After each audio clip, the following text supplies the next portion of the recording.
recording in three, two, and one. All right, and welcome back to the Reserve Squad Midweek Show. I'm your host Ben, and well, it seems every single week I'm saying something negative about Liverpool. So we'll be talking about that game. I guess we'll be talking about all the week's action as we usually do. I'm a little flabbergasted because we're getting off to a little bit of a late start. But anyways, I do want to welcome my co-host Rex, who I think whether it was Halloween last night or something else, he's in good mood with what Arsenal just did. Yeah, finally getting back on track. Had a little hiccup in midweek Thursday losing to PSV, but finally scoring some goals too. We're getting worried. We are talking about how they were only scoring one goal a game, and it happened again Thursday. But Sunday able to score for 5 goals. So yeah, it was exciting. I'm excited, and I'm getting ready for the World Cup. Getting worried about players and things like that getting hurt. So we'll talk about that too. But it's kind of weird to watch the games getting worried that if someone gets hurt, you might not see them in the World Cup. Like Saka Hmm. picked up a knock, and we're sweating his fitness. We'll talk about that later. But it's just things like that. Like we don't even we're USA, So, but I still want to see the best players play. So like even if someone gets hurt for like a team that isn't US, I still get worried because I want to see the best players at these World Cups healthy and playing. Yeah, and to touch on that, I saw that Pogba looks like he might it might be his World Cup after suffering a setback in training, and we know they're also going to Mm. miss Conte, so that's a big group. Really, the big core of that French of that French team that then won in 2018. So yeah, that's definitely Mm-hmm. definitely something to follow. And with that, I guess that's a good segue to kind of pivot to our story of the week, and I think you're gonna maybe touch on that. So I'll change it up and say I thought it was interesting that it was basically it's homecoming week, I guess, for a lot of schools around this time of the year, and it's maybe homecoming weekend in the EPL with Graham Potter returned to his old ground, David Moyes returned to Old Trafford, and apparently he that place is like haunted for him. He Mm-hmm. doesn't seem to do well. And maybe the cheek one out of the three was Marco Silva returned to face his former side Everton, and That's right. he unfortunately wasn't able to get the better of his former team as that one ended 0-0. But pretty good games, and maybe with the Brighton one to kind of focus on. It's not just Chelsea have like gone after Potter or taken Potter from Brighton. They've like gone after their football director. They've gone after his like Mhm. assistant coaches. It seems like they're more focused on winning the war than losing a battle. But at least for that day, Brighton did win the battle, and it was a pretty good day, I thought. And Yeah, you mentioned it's good to Liverpool get losing, and revenge. I'm not gonna say Well, that. I'll put that in there just for you. All right, and what do you got, Rex? I want to talk about just KDB briefly. It was nice for him to finally get. I mean, like he gets great plaudits. Obviously, he's a really amazing playmaker. But to get the only goal and to kind of not be in the shadow of Holland for a game was nice. And I mean, we all know how good he is. It's only his third goal of the year, but he has just a boatload of assists, and it's just a little peak. Don't forget, he can score goals. He Hmm. can, Yeah. hit amazing PKs. So don't forget about him. He's he's part of what makes Holland tick, and it was nice to have him kind of rise to the top there and get his plaudits. Sometimes I feel like he's overshot by Holland. That's all. But and then also we talked about you know we had Halloween last night. We have some tricks, unfortunately. McKinney got beat up for Juventus. Matt Turner didn't play midweek. It seems like he's okay. It was like a groin tightness thing. They were just a little worried, but that's one more game that he doesn't play before the World Cup, and we're already worried about how Yeah. little games he was playing. We don't know about Stefan really. And then we had Luca De La Torre is possibly out, and Sargent missed for Norwich too in the championship. So Hey. I think they're all minor things, and I think we'll be fine. But we talked about it earlier, and we talked about it last week too. Any minor thing at this point, if it's 2 or 3 weeks, you're sweating fitness for the World Cup. So it's a worrying time. I kind of just I want these games to, you know, get get by with no injuries, and let's get everyone on the plane healthy. I mean, especially with us, if McKennie and Luca Della Torre, specifically. those are like two of like maybe the three eights that we actually have, at least that Yeah. Berhalter is like decided to like stick with. And then we play with three in midfield. So Mhm. I don't. Maybe it would be he would call up Sebastian Legit again or like Christian Roldan. I mean that would be rough. If Yeah. either really had to miss. Yeah, because Acosta would probably have to play too. And Acosta would he's probably not. another. Yeah. Yeah. Sometimes he plays well, but it's usually against like some really bad Concacaf teams. So Oh, there we go. Well, with Tyler Adams, maybe he can just do some magic because he's been doing well with Leeds. But yeah. we'll get started with our first game. And it's not really the most exciting game, but because of a certain storyline, this is why we'll lead off with it. But Leicester and Man City. This was the early game on Saturday, and this one does end Man City 1-0 at the King Power Stadium, and there's a little relevance to that because the last time Man City played there, they lost to in the Community Shield to Liverpool, and really the main storyline to start the game was no Holland. So it was the first time to really see what Man City would look like if something did happen to him, and they did kind of struggle to be honest. John Stones at right back was a little different as well. The midfield was Kevin De Bruyne, Rodri, and Gundogan, and then the attack was a little different with Bernardo Silva, Alvarez, and Grealish. So it wasn't just Holland missing. There was a little wrinkle there in the lineup, and then for Leicester, Rogers just completely decided to play. I'm going to call it a back nine. It was a 5-4-1, and it wasn't really four attackers. But he did kind of change it in the second half, and we'll get into that. But he brought on Sorensen to make his first start, which was different. Um, and really, yeah, the other four, Madison, Dewsbury Hall, Tielemans, Barnes, Vardy, basically mainstays and regulars. But I mean, it didn't necessarily get off to the best start. To be honest, it was quite cagey. I think I saw that maybe 30 minutes into the game, Vardy had as many touches as Ederson, which is really not a good sign. I think both had like five. Wow. Leicester really didn't test Ederson until maybe 25-ish minutes into the game, and it was scoreless at halftime. And you thought maybe this idea of just completely boxing everything in was going to work. And then, unfortunately, Jack Grealish was able to get the ball in the middle of the field. Was able to. It was finally the first time we saw him actually looking a little dangerous. He was able to draw a free kick. This is from quite a good distance out. So I, it's harsh. I don't necessarily know if Ward should be beaten here, but Mm. it is a wonder free kick from Kevin De Bruyne. Not to take anything away from it, and really that's kind of the main. That was the turning point. Really, about a couple minutes after that, Tillmans had a very similar chance that he took last weekend with a wonder volley.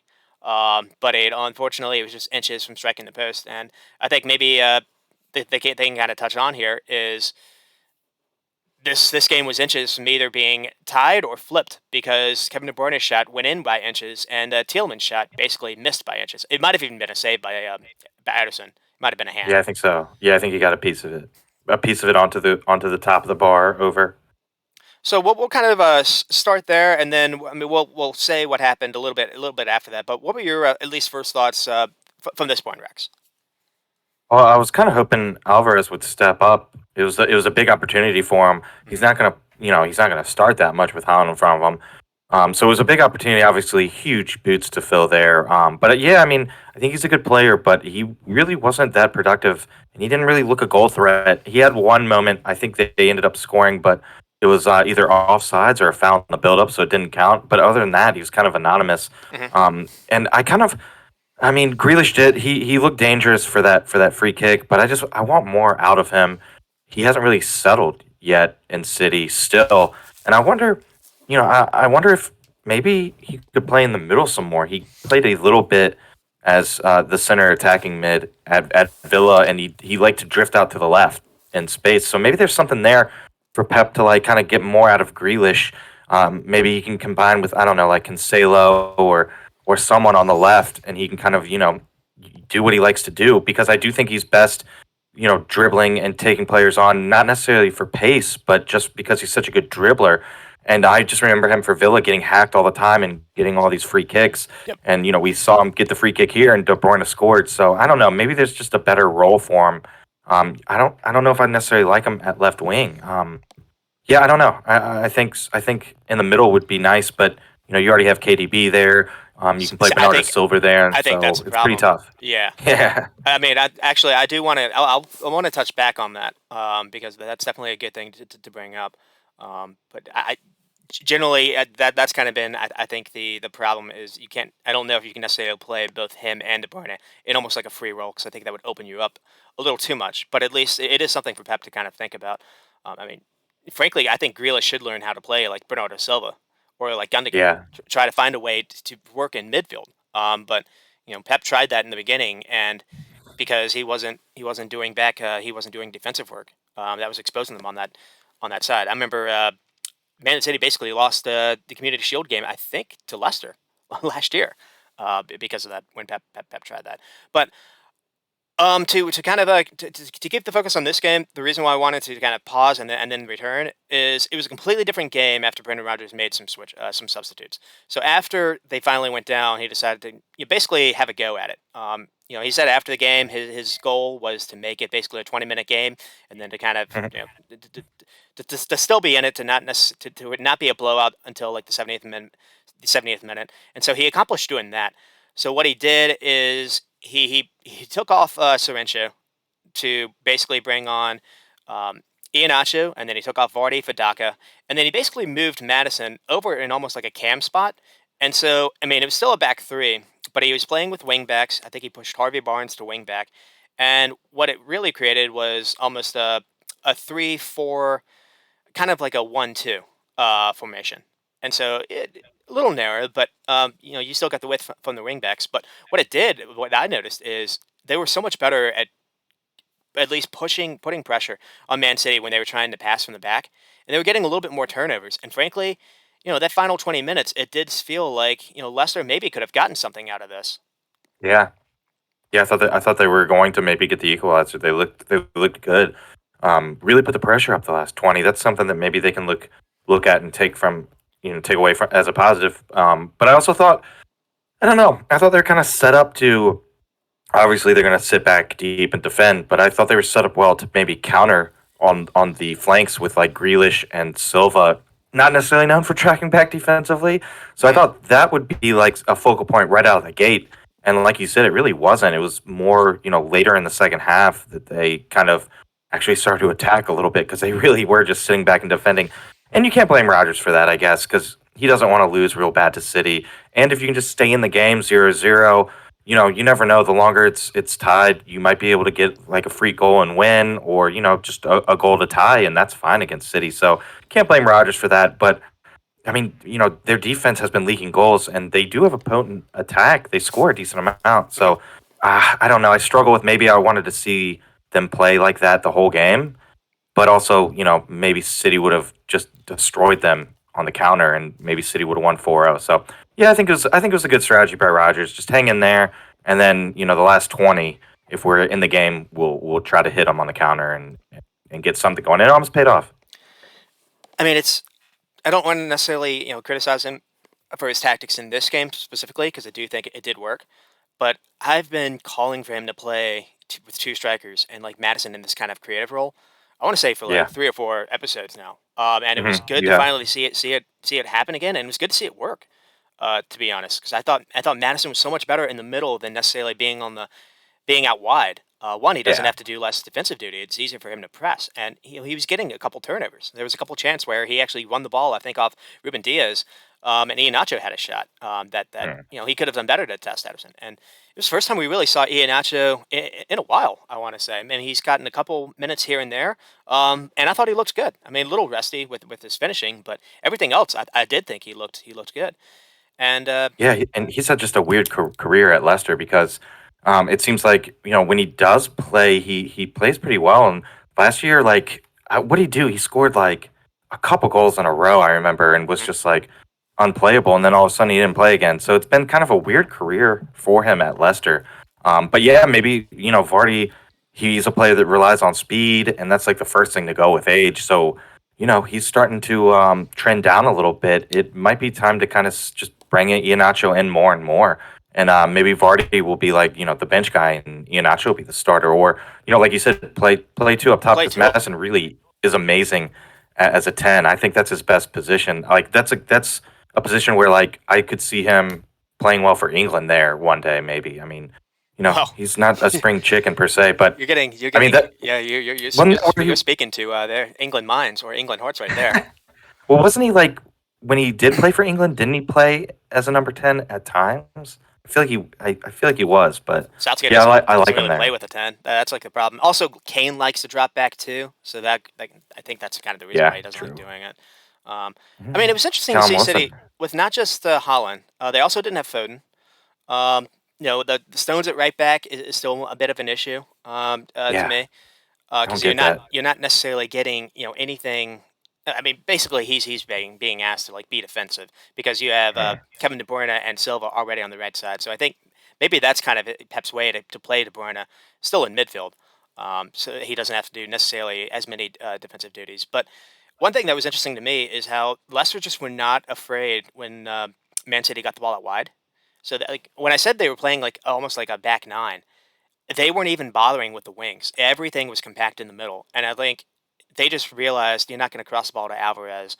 Maybe Rodri can get a header, but that was about it. I mean, Leicester had like 4 or 5 center backs at one point to like head stuff away, and it didn't feel like there was any kind of danger when the ball went out wide. So they kept things narrow, and it worked for them Yeah, it's a good strategy without without Holland in the Holland. middle too. Yeah, Yeah. because you wouldn't have been able to do that with Holland. No, yeah, you can just pump balls in and he'll win. He'll win 75% of them probably. And so you kind of did touch on Grealish. I mean, he did draw the free kick, and you mentioned you did like seeing him maybe in a more central role. Uh, I mean, do you think Pep maybe has that in his in his sights, or I mean, I don't. what did you Yeah. think of Grealish in that second half? I mean, I still feel like I see a lot of potential out of him. And there's like, there's really good moments, but it's just not consistent. Mhm. I don't know. Maybe like sometimes he doesn't touch the ball enough. He's a player that I think needs more of the ball to kind of thrive. He had a lot of the ball at Villa. Yes, Um, absolutely. so I don't know. It's almost it's running out of time for him at City because we thought last year, his first year, we were like maybe it's just a year to kind of settle in. But it's kind of going like last year so far. But I mean, at least he is playing a little bit more. In the beginning of the year, he wasn't playing much at all, and I think he kind of was hurt a little bit. Hmm. So at least he's playing more. But yeah, like I would really like to see him in the middle. But like you said, I don't know because like if you did Grealish, De Bruyne as your attacking mids, and then Rodri as the sole holding mid, I don't know if Pep wants to like really expose the defensive midfield like that. And they also have Calvin Phillips, so like it would be nice maybe to see Rodri, Calvin Phillips, and maybe De Bruyne takes a day off and Grealish is a 10 just to see what he could do because I do think he's a good dribbler, but I don't think he's necessarily like the fastest. So as a winger, he might not be able to really like use his speed to get by like a defender and get a cross in. He's more of like a dribbler in Right. my book. He beat Yes. people dribbling, and he gets hacked and gets free kicks. So Mhm. I don't know. Maybe I don't think Pep's gonna do it though, because he hasn't yet, and it's almost signed for 2 years almost. So I don't know if he will, Ben. I don't know. And he's got like Calvin Phillips. We haven't seen much of him, so we don't know what's going on there and what he could play and be like for City. So there's a lot of question marks, but I think Pep will be happy winning without Holland at least. And I mean, the Man City didn't necessarily look great in the midweek for Stormont. I mean, as an Arsenal fan, does this give you a little promise, or like kind of dread? Like even when City don't necessarily play well, even if they don't have Holland, they're still winning. Yeah, I was really hoping that they would drop it, a tie at least, drop 2 points, just because they weren't playing well. But yeah, I mean, they were still able to win, and they didn't play well, and they didn't have some players at full strength, like with Holland and Foden completely healthy. Like, I just don't think Arsenal can contend with that. Yeah, and They scored, Kyle Walker as yeah, well. Kyle Walker, yeah. Oh god, they scored a lot of goals too. They scored a lot more than Arsenal. And the defense is about the same. I think they've both given up like the same amount or close to. Hmm. So I just think on their day, City's definitely better than Arsenal. But I mean, there are we talked about last week. There are chinks in the armor here for City. And like a couple like Liverpool exposed some things. I think Leicester exposed some things too on Saturday. So hopefully hopefully Arteta and some other people that want to challenge City for the title will take something from it, take some kind of strategy from this. Some of the strategies that Liverpool did too. So I don't know. Maybe there's a template out there to beat City, or they're starting to become a template to beat City. And one final thing to maybe add, at least for Leicester's part, is maybe a positive to take is I did think Route Fast, the signing that they made to basically replace Fafana, I did think he actually looked really good on the ball. Yeah, At least in that yeah, first half, he was almost the only one that seemed comfortable at, or basically had the idea of, hey guys, maybe we should try to keep possession a little bit. But he also he played a role in actually helping start their first attack. And he was decent defensively. There was one time Alvarez got behind him, but like you said, I think he was offside. Mhm. But that's looking to maybe be a good signing for them, which is big because Yeah. we were worried once they lost Fofana. Yeah, and it kind of seemed like it was kind of a quick impulse buy because they didn't have much time left in the window when they lost Fofana. So we thought maybe they might be reaching for someone, but yeah, it looks a solid signing. Yeah, I mean, he kind of immediately when he got in the team, he was basically forced to start as well. True. So he Yep. settled down pretty quick. I remember like his first game, I think he had like a really good through ball to a striker who missed. And I was like, man, he should have had an assist like in his first or second game. And that's just part of maybe the deep balls from center back that he can provide. And he's kind of, I mean, he kind of reminds me of David Luiz. Maybe it's just the hair, but David Luiz could pick a deep ball out as a center back too. So Oh, maybe that's great. Fias is kind of I like it. yeah. It might just be the hair though. No, that's good.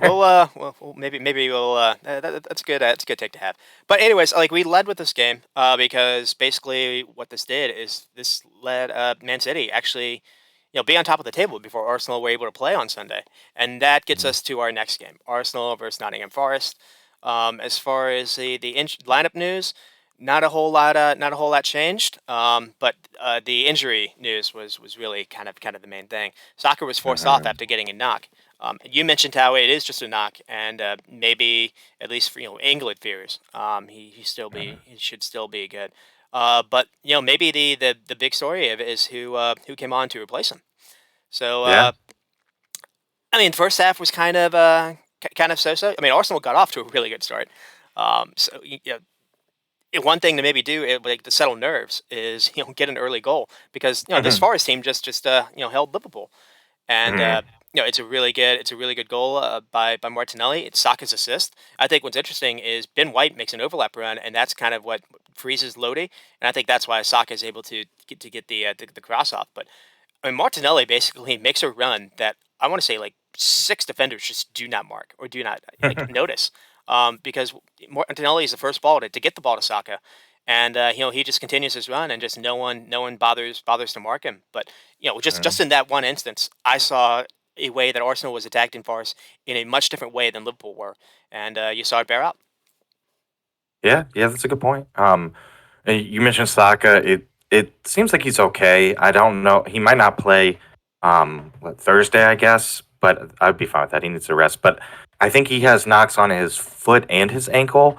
And if you saw the game, he kind of like fell down and kind of like kicked a through ball, and he kind of like kicked the turf. So maybe that's where the foot problem happened. And he got Yeah, hacked a bunch too. But it doesn't look like it'll be too long, so I think it'll be fine for England, which is really a good sigh of relief.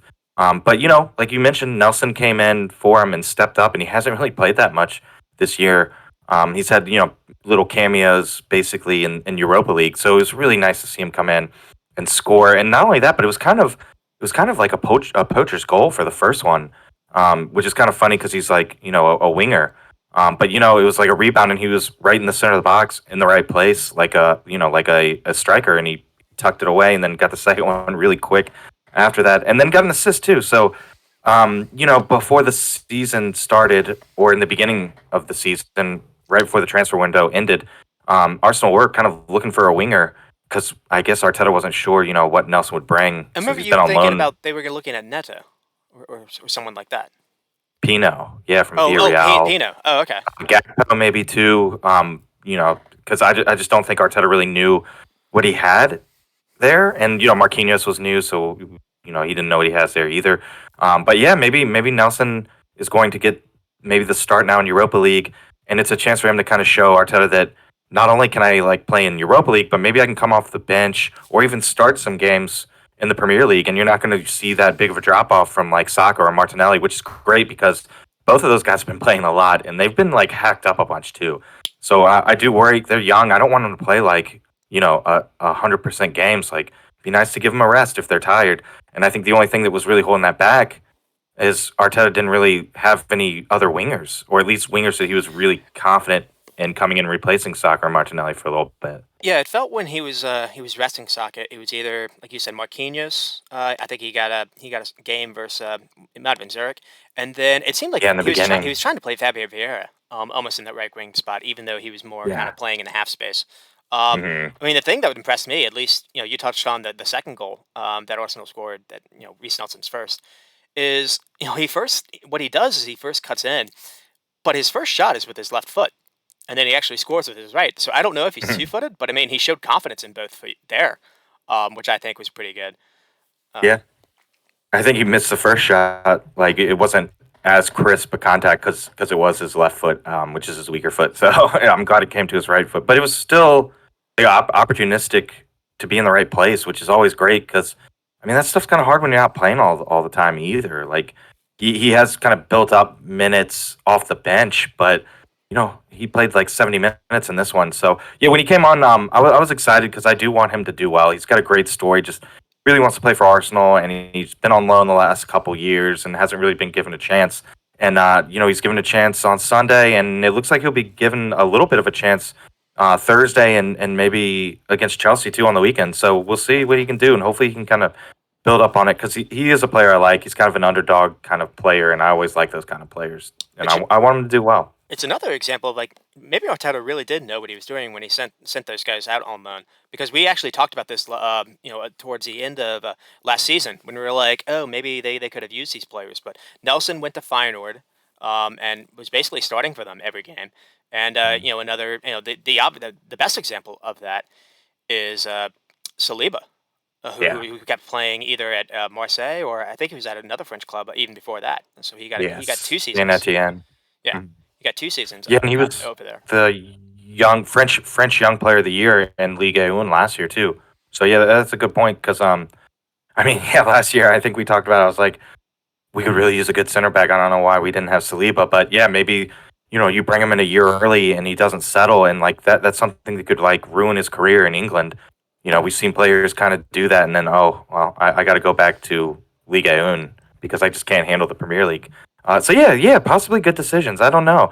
I don't know if he planned it out or if he was just like they're too good not to play and they're not going to play for Arsenal, so let's just loan them out. Hmm. That might have been the case with Nelson, but yeah, it worked out, and it's looking pretty good. And maybe the decision not to buy a winger, possibly is looking good too. And we're closer to January now, so if something does happen, there's still the potential to buy a player. But if Nelson plays well, maybe you can buy like a midfield reinforcement and not a winger Well, in January. Who knows? that's what I want to get to, because the second goal basically comes from Thomas Partey, and I think one of the main issues that you saw from the midweek game, because they did lose to uh, PSV, PSV, right?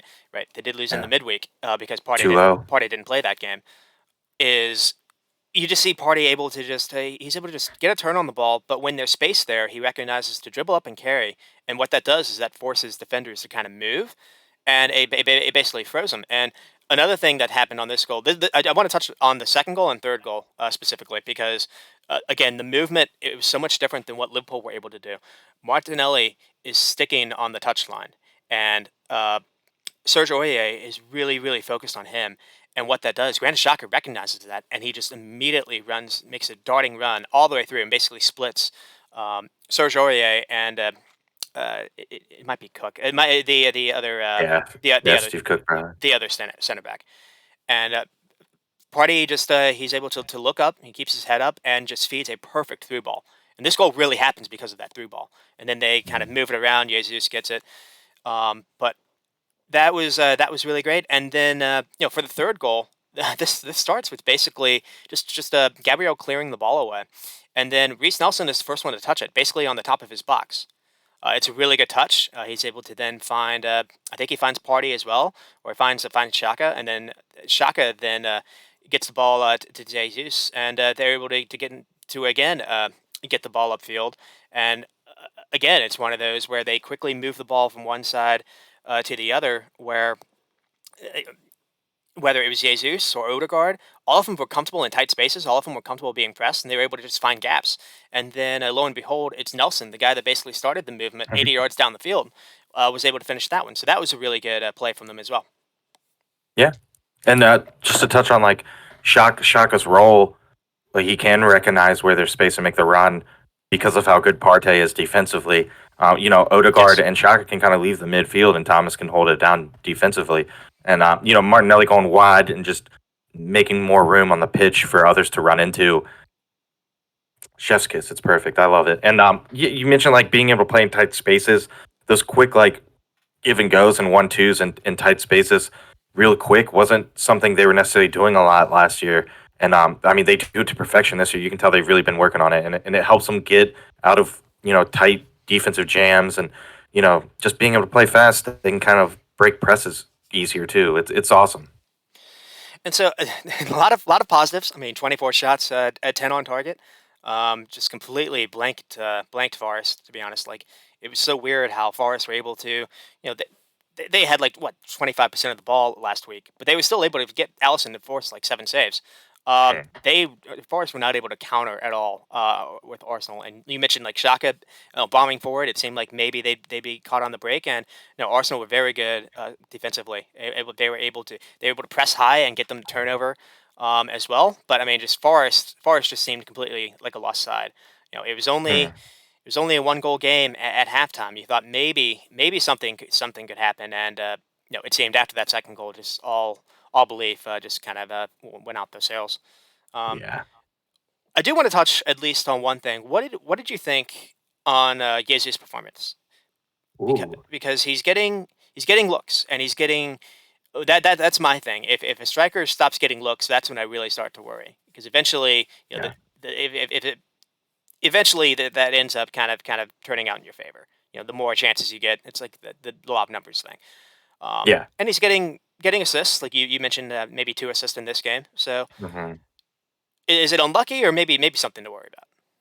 Oh man. Well, I don't think it's unlucky. I do think maybe it's a couple games without scoring, and there's a couple shots that he probably should have buried, and maybe he does bury that when he's not in a scoring drought. But yeah, like at least he's providing assist, and like you said, he's getting looks, and he's just a good example for the whole team because he just works really hard. He's always running, and that's something that even if he is maybe in a bit of a scoring drought, he's always going to be running into spaces.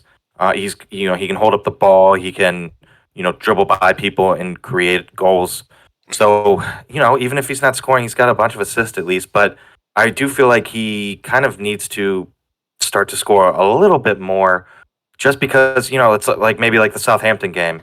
Maybe he scores there and they win, or maybe in the future, it's a 0-0 game, and if he's a little bit better finisher, maybe they win a game 1-0 because of it. But I think he'll come good just because his work rate's so good, and he's like you said, still getting chances.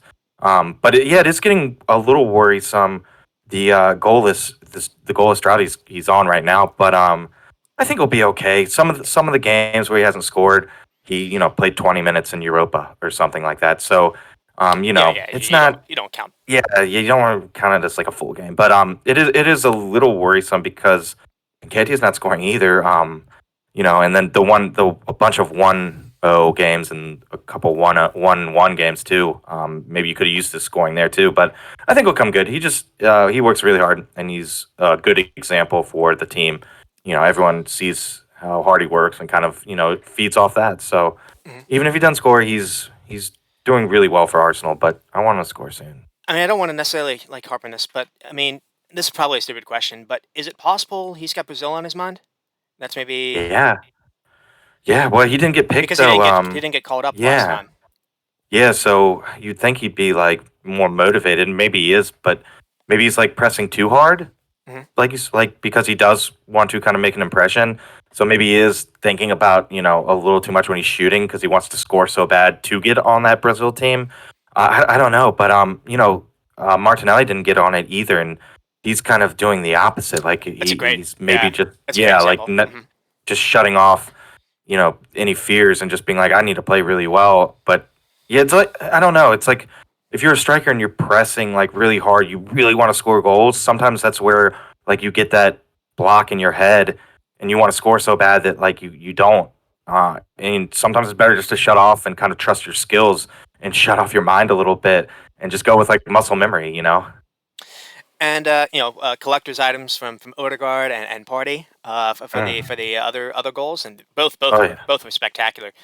But yeah, it's just wild. Arsenal score five, and you guys just didn't get one, and Martinelli did get one. Saka obviously had to go off. So Mm. to get a couple from Nelson, definitely a bonus. And so Yeah. you guys are at least going into some momentum versus Chelsea this coming weekend. So that's good. Yeah. To touch on a little bit on Forest, it was shocking how much they struggled with Arsenal's movement without the ball. Just the team, their center backs just did not know who to mark, how to mark, when to run to the ball.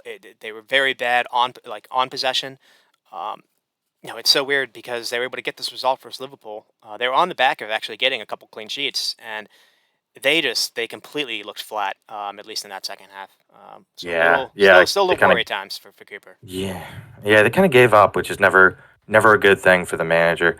And but like looking at the lineup, it's such a it's such a solid lineup. But yeah, maybe just Everything but the back end. yeah, That Cook and McKenna yes, is rough. Cooking McKenna's no, and Lodi you think is good. I think is good too, but I don't know about REA. He's not terrible, but yeah, that back line is definitely the weak point. But I mean, Lingard is on the team, and he didn't really play that well. You have a bunch of other guys on there coming off the bench. Brendan Johnson, I want more of, and Dennis too. I don't know. Maybe it's just no one can get in a rhythm because they start like one game and then they're on the bench because there's so many like people, there's so many mouths to feed Hmm. that no one can really get in a rhythm. Maybe I don't know. Yep. Good points. And speaking of Chelsea, we'll move on to the Chelsea game. Brighton Chelsea. I call it the Potter returns. It's pretty good. This one ends. Is it 4-1? Actually, didn't even Yeah, put the score down. 4-1. Um, the kind of lineup news was Potter did kind of switch things up a bit. He went with Chalaba, Silva, and Cucurella as the three center backs, and then he tried Pulisic and Sterling as wing backs. And we're going to get into that. We don't think that was necessarily the best move. With Brighton, Mm-mm. De Zerbi really did kind of change things up. Welbeck wasn't able to go, and Veltman wasn't available either, and so he tried Pascal Gross at right back, Webster, Dunk, the usuals, and then Estupian as a fullback, and then Casado and McAllister as the two holders. That's not unusual. And then basically tried Marsh and Matoma as the two. I mean, Marsh has sometimes been wing back, so he had a little bit more of Mm-mm. an attacking role, and got Matoma his first start. And then really like the main storyline was playing Trossard up front. Trossard has also been kind of played in a couple other positions. In the past couple of weeks, we've seen him in the wing back, and Mm-mm. man, did this really work out for them. Oh yeah, he was incredible. Yeah. I mean, it started off with a couple early warning signs. I think Thiago Silva had two goal line clearances, um, but I think the worrying thing for me, if I'm a Chelsea fan, is a couple of these goals were really just mistakes on their end. I mean, the first one is I think Chelsea even has a throw in or whatever, but there's very little ball pressure, and I think Gallagher has the ball, and I think he like gives it to Mount. Mount basically tries to. I think he's trying to just clear it or boot it away, but it's a deflection. Uh, they aren't Chelsea aren't able to necessarily get to the ball first. Thiago Silva struggles. Matoma's just the quickest to it, and he's able to find Trossard, and Trossard was able to kind of skate through. Um, the interesting thing here was just how many times Chelsea had a chance to maybe clear it or do something with it, and it just seemed every step they were a step slow. And I think Mhm. Chalaba actually looked pretty bad on this as well. And so Yeah. just got started within the first 5 minutes, and Chelsea went down. Yeah, they're putting a lot of pressure on Thiago Silva too. He's like the center back with Cucurella and Chalaba, who aren't really center backs. So, and both Cucurella and Chalaba were not good at all. So yeah, I mean, putting a lot of pressure on Silva there, and then Sterling and Pulisic aren't wing backs, and they're playing wing back. So yeah, there was a lot of problems I had with this lineup. Loftus Cheek in midfield too wasn't good either. So No. I don't know. There wasn't a lot of positive play. I mean, Havertz scored and Gallagher played fairly well. Probably should have scored, but Mhm. those are really the only positives I could take from Chelsea. I just a lot of players had really bad games in this one. Yeah, and I mean, I want to focus at least on the third goal as well. I mean, it's a Trevor Chalobah own goal, but the reason is again Chelsea are just kind of watching Brighton kind of build up here, and Estupiñán's able to just like slip through on the wing side because Pulisic is just not bothering to mark. And I think it's a through ball, but by Casado, and Estupiñán is just able to skate past Chalobah. So, I mean, so Chalobah is able to kind of run back a little bit, but if Chalobah doesn't at least go down to at least try to stop that goal, I think Trossard has a tap in. And so, another thing too is you saw Trossard dropping deep to go for the ball, and that confused Chelsea. Didn't know when to necessarily follow him, when to mark him, and that was kind of discombobulating them too. Just they looked Hmm. really, really lost. They did. Yeah, they really did. And so, yeah, I guess the takeaways were Thiago Silva. I mean, this could have been worse, to be honest, because Thiago Silva with the two goal line clearances. But honestly, kind of the weird thing is, as bad as Chelsea did start the game, in the second half they actually looked to be maybe the team on the front foot. I don't know if Brighton necessarily got a little nervy or heavy legs. Chelsea were able to get one back with Kai Havertz, and then it looked like they had a couple chances to maybe add on to that, forcing Sanchez into some good saves. And then I think maybe like the main storyline is De Zerbi really did earn this because he made a couple subs when he needed to. He brought on this guy Asensio for Adam Lallana, and just this guy's energy was so much different. He was causing havoc just by himself, pressing like crazy. And really, I think for the fourth goal, is you saw again Chelsea just not being able to deal with high pressure, and just basically giving the ball away, and then just not being able to run back. Yeah. Who and Mindy came in for Keppa. Keppa gets the hook at halftime, and I felt it was a little harsh. I don't think Keppa was really at fault. Two of the three goals that he conceded at that point were own goals as well. Mhm. So that was a little harsh. He'd been playing well, but Mindy is a really good player. He's coming back from injury, so I don't know. Potter I think made the change there, which I I thought think was kind of unfair, but I think Kepa felt something.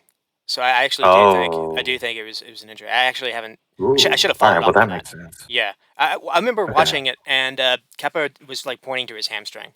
Um, Oh, he was. in, Okay, that in like makes the sense. 30th minute, and then they switched him off at halftime. So I think Oh, I okay. think it Not was as bad I then. think it was more of that. It's not like these goals came from Kepa like being bad on the ball. Even though maybe Kepa started with something because they were doing short goal kicks. They were doing like the thing that Man United used to do. Like Thiago Silva Okay. was getting the ball on goal kicks, which is a bit weird, and actually led to a couple other problems. Um, But you're right. Keppa definitely felt something, so they took him out. yeah. I Yeah. mean, 19 shots, 9 on target for Brighton. I mean, the XG was almost two. Just it was a good way for Brighton to kind of get out of the funk they were in, and to show people that hey, they still have game. hmm First win for De Zerbi too, which is nice because they had some good games. They tied Liverpool, but no wins, and this is a great one for your first win for sure.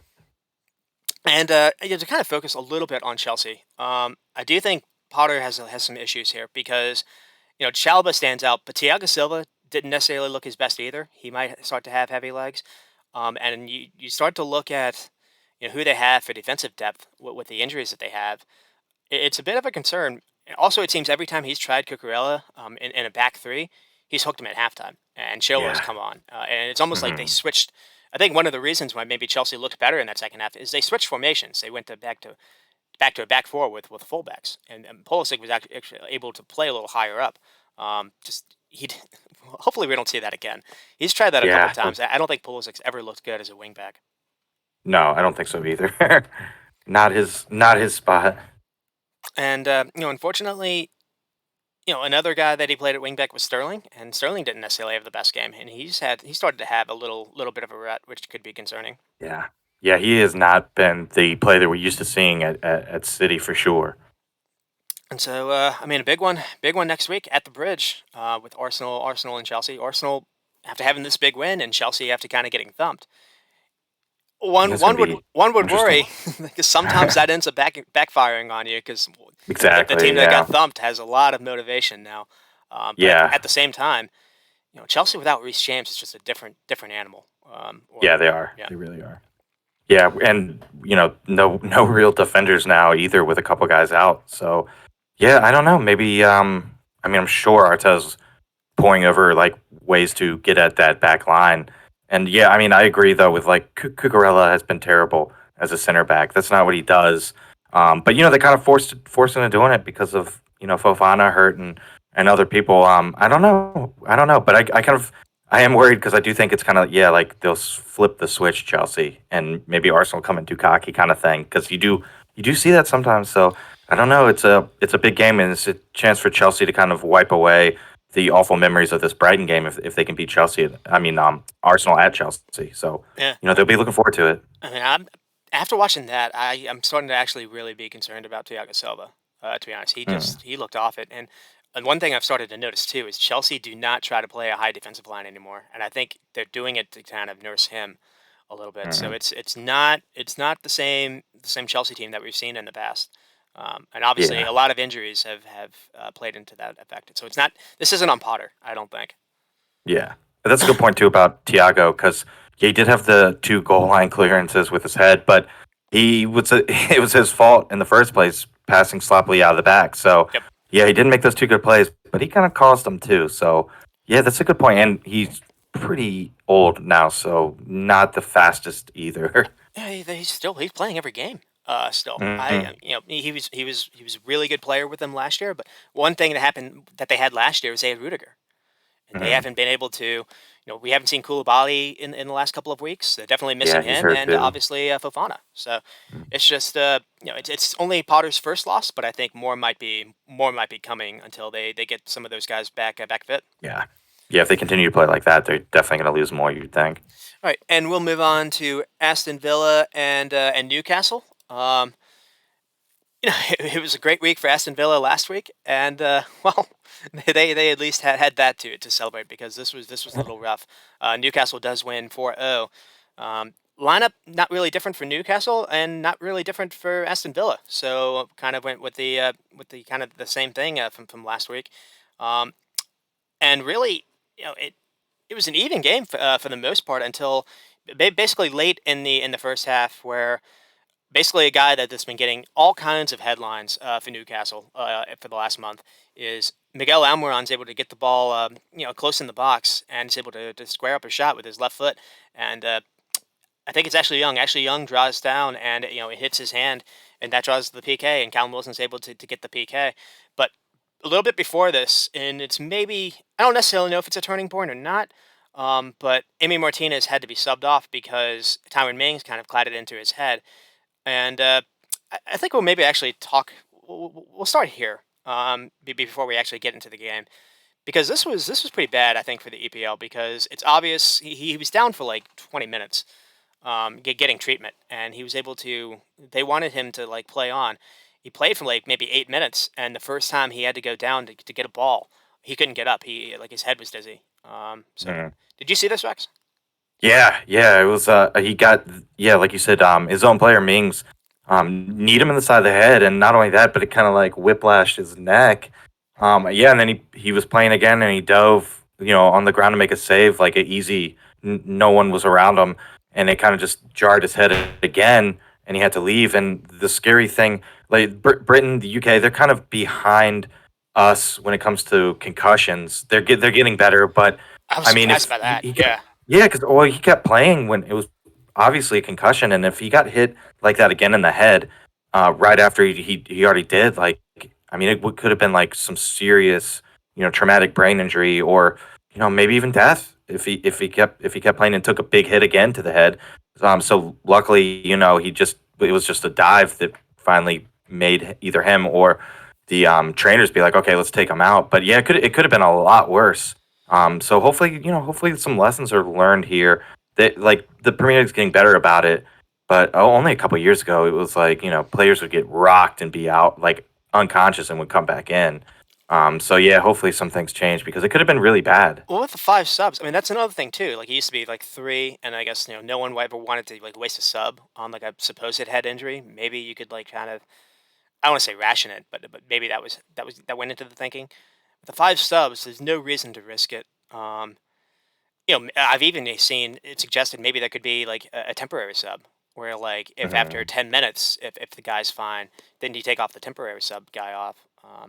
But I do think they need to do something about this because we just saw something with like this with Tua, where it Yeah. really wasn't that different. Like you said, if he went down to get the ball, if there had been a collision again, it would have been really bad. Yeah, and But well, they do have that rule too that if someone does leave from a head injury, you get a free sub. And Newcastle got like 1-2, and oh, okay, actually made six substitutions that's because right. of it. Yeah, I don't know if Yeah, you noticed. Yeah, they made six subs instead of five because of it. So they do have that. Like that should definitely be something that you should use for sure. Maybe the temporary sub too. Put in the goalkeeper, the backup goalkeeper, while Martinez like really gets looked at, and then if he's not even close to playing at all, like he can't play, then just take him out. We already have the backup goalie in. Just take more time with it. Maybe it kind of looked like Martinez was kind of talking his way into playing too a little bit at times, which is what the players are going to do always. But mhm. yeah, I mean, it could have been really bad. It's definitely worrisome. And he went off when it was 0-0. Don't want to necessarily say that the result maybe would have flipped. It's possible that maybe he saves Almiron's shot. Towards the end. I think for the third goal, there was a Olsen parries it right to Joe Linton. But Hmm. it was quite stark. Newcastle were very impressive, at least in the second half. And what I do want to talk, so they get the second goal by a really clever short corner kick. It's basically Almiron does like a back heel, and then Trippier is able to cross it into to Callum Wilson. So Callum Wilson gets a second. But the third goal is what I want to highlight because this right here is when you start to see Newcastle a little differently. At least I do, because I saw 2017 Klopp's Liverpool in some respects. Hmm. I mean, it starts off with it looked like Aston Villa maybe had a little bit of an attack going, and Newcastle were in trouble. Bruno Guimaraes is able to just body Douglas Luiz off the ball near the penalty area. He then passes it to Willock. Willock is able to shield, I think it's Watkins, off the ball. So he calm under pressure, and then he finds Callum Wilson, who's just completely in acres of space. He's been able to drop deep. Again, Tyron Mings has no idea whether to follow him or to stay back, and that basically he then gets the ball to I think he finds Joe Linton, who's able to make a run. And what happens is Joe Linton. What happens? Joe Linton, I guess, like stops or tries to do the shot first, or maybe he like squares it to Wilson. Wilson does the shot, and then he pairs it to Joe Linton. But what you really saw is you saw three or four guys um, being beasts box to box. Joe Linton and Joe Hmm. Willock. And Joe, speak on Joe Willock. Joe Willock has really started to become a very skilled number 8 midfielder. To be honest, technical skills, has pace. He's good at forcing turnovers. He got the turnover to basically get their first goal.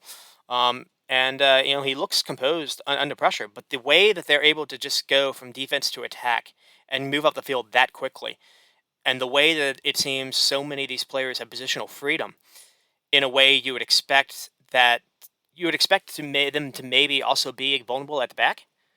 Because in 2017 Liverpool, that's kind of what they were. They were vulnerable at the back. They scored so many goals, and they were really quick in transitions.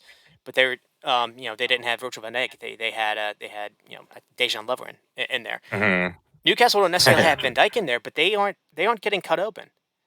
Yeah. And it's Maybe, it's I mean, the defense has been good too. this is very impressive the way that they're able to move like this. Mm. Yeah, I'm really impressed with them defensively. Trippier, Shar, Botman, and weirdly Dan Burn as a fullback has really started to roll. They're picking up clean sheets, and Trippier has been like absolutely amazing. He's getting assists. You really show how good he is. I mean, you can't forget too that he was playing at Atletico. in Champions League and stuff like that. So he's getting a little older, but it doesn't look like he's slowed down at all. And Atletico during that COVID year, Atletico were considered maybe one like a top two or three best team in the world because they almost hadn't lost a game at that point. And then Trippier Yeah. had like a weird 10-match ban, and that along with Atletico getting COVID, Mhm. but that was when they started to kind of see a dip. And Yeah. yeah, Trippier is because maybe he was playing in Atletico. We forgot how good he is. But he Yeah. and he came to Newcastle, and within the first like the second or third game, he broke his leg, so we didn't really see him a whole lot last season. But man, as he really started off this season well. Another thing too is like so Trippier almost has like a free role when he bombs forward, and again they're not cut open. Bruno Guimaraes is like the holding midfielder, so he leaves that area a lot when he goes to go in the attack, and it's just because Newcastle able to switch. If some player goes forward, another guy's able to take that space. Now, this requires a team to be able to understand spaces and to be able to understand, one man goes, you cover. But it also requires a team that's very athletic and very Yeah. willing to run without the ball. And again, I don't see other teams looking like this. I don't Mhm. necessarily know how feasible it is to last the whole season, but they only play once a week. And we know Yeah. Callum Wilson has injuries. We know they we haven't seen Allison Max in the past. You're going to add him potentially to this. Yeah. He came off the bench in this one. Yeah. If they can keep this up, I'm not convinced they're not maybe the closest to City, maybe not even Arsenal. Ooh. Well, I'll tell you what, Nick Pope, that's got to be the easiest clean sheet he's ever gotten. You mentioned Villa had 3 shots and none on target. So that, I mean, they just shut down Villa, and that was after Villa were pretty rampant the game before. So yeah, I mean, it was great. And man, I don't know. Maybe they are the closest to City. I mean, things are going very well for sure. If they'd started maybe a little bit better instead of some of those draws, I mean, they'd be really up in the table. Already we're looking at them in Champions League already. So yeah, Ben, I don't know. I think I agree. They could be the second best team in the Premier League. Because they're so good. I They're don't know. It's so gonna be good. interesting. So good defensively. Frankly, you look at how they're able to press. Only, I think it's only Leeds and Man City that are winning the ball higher up in the final third. I mean, they they they have dual winners everywhere in midfield, and their attackers, their front three players, are really good at working without the ball and being defensive as well. Like I said, this reminds me again of what 2017 looked like in those early Klopp years. Um, Mm, Now we don't necessarily know how long they can keep it up.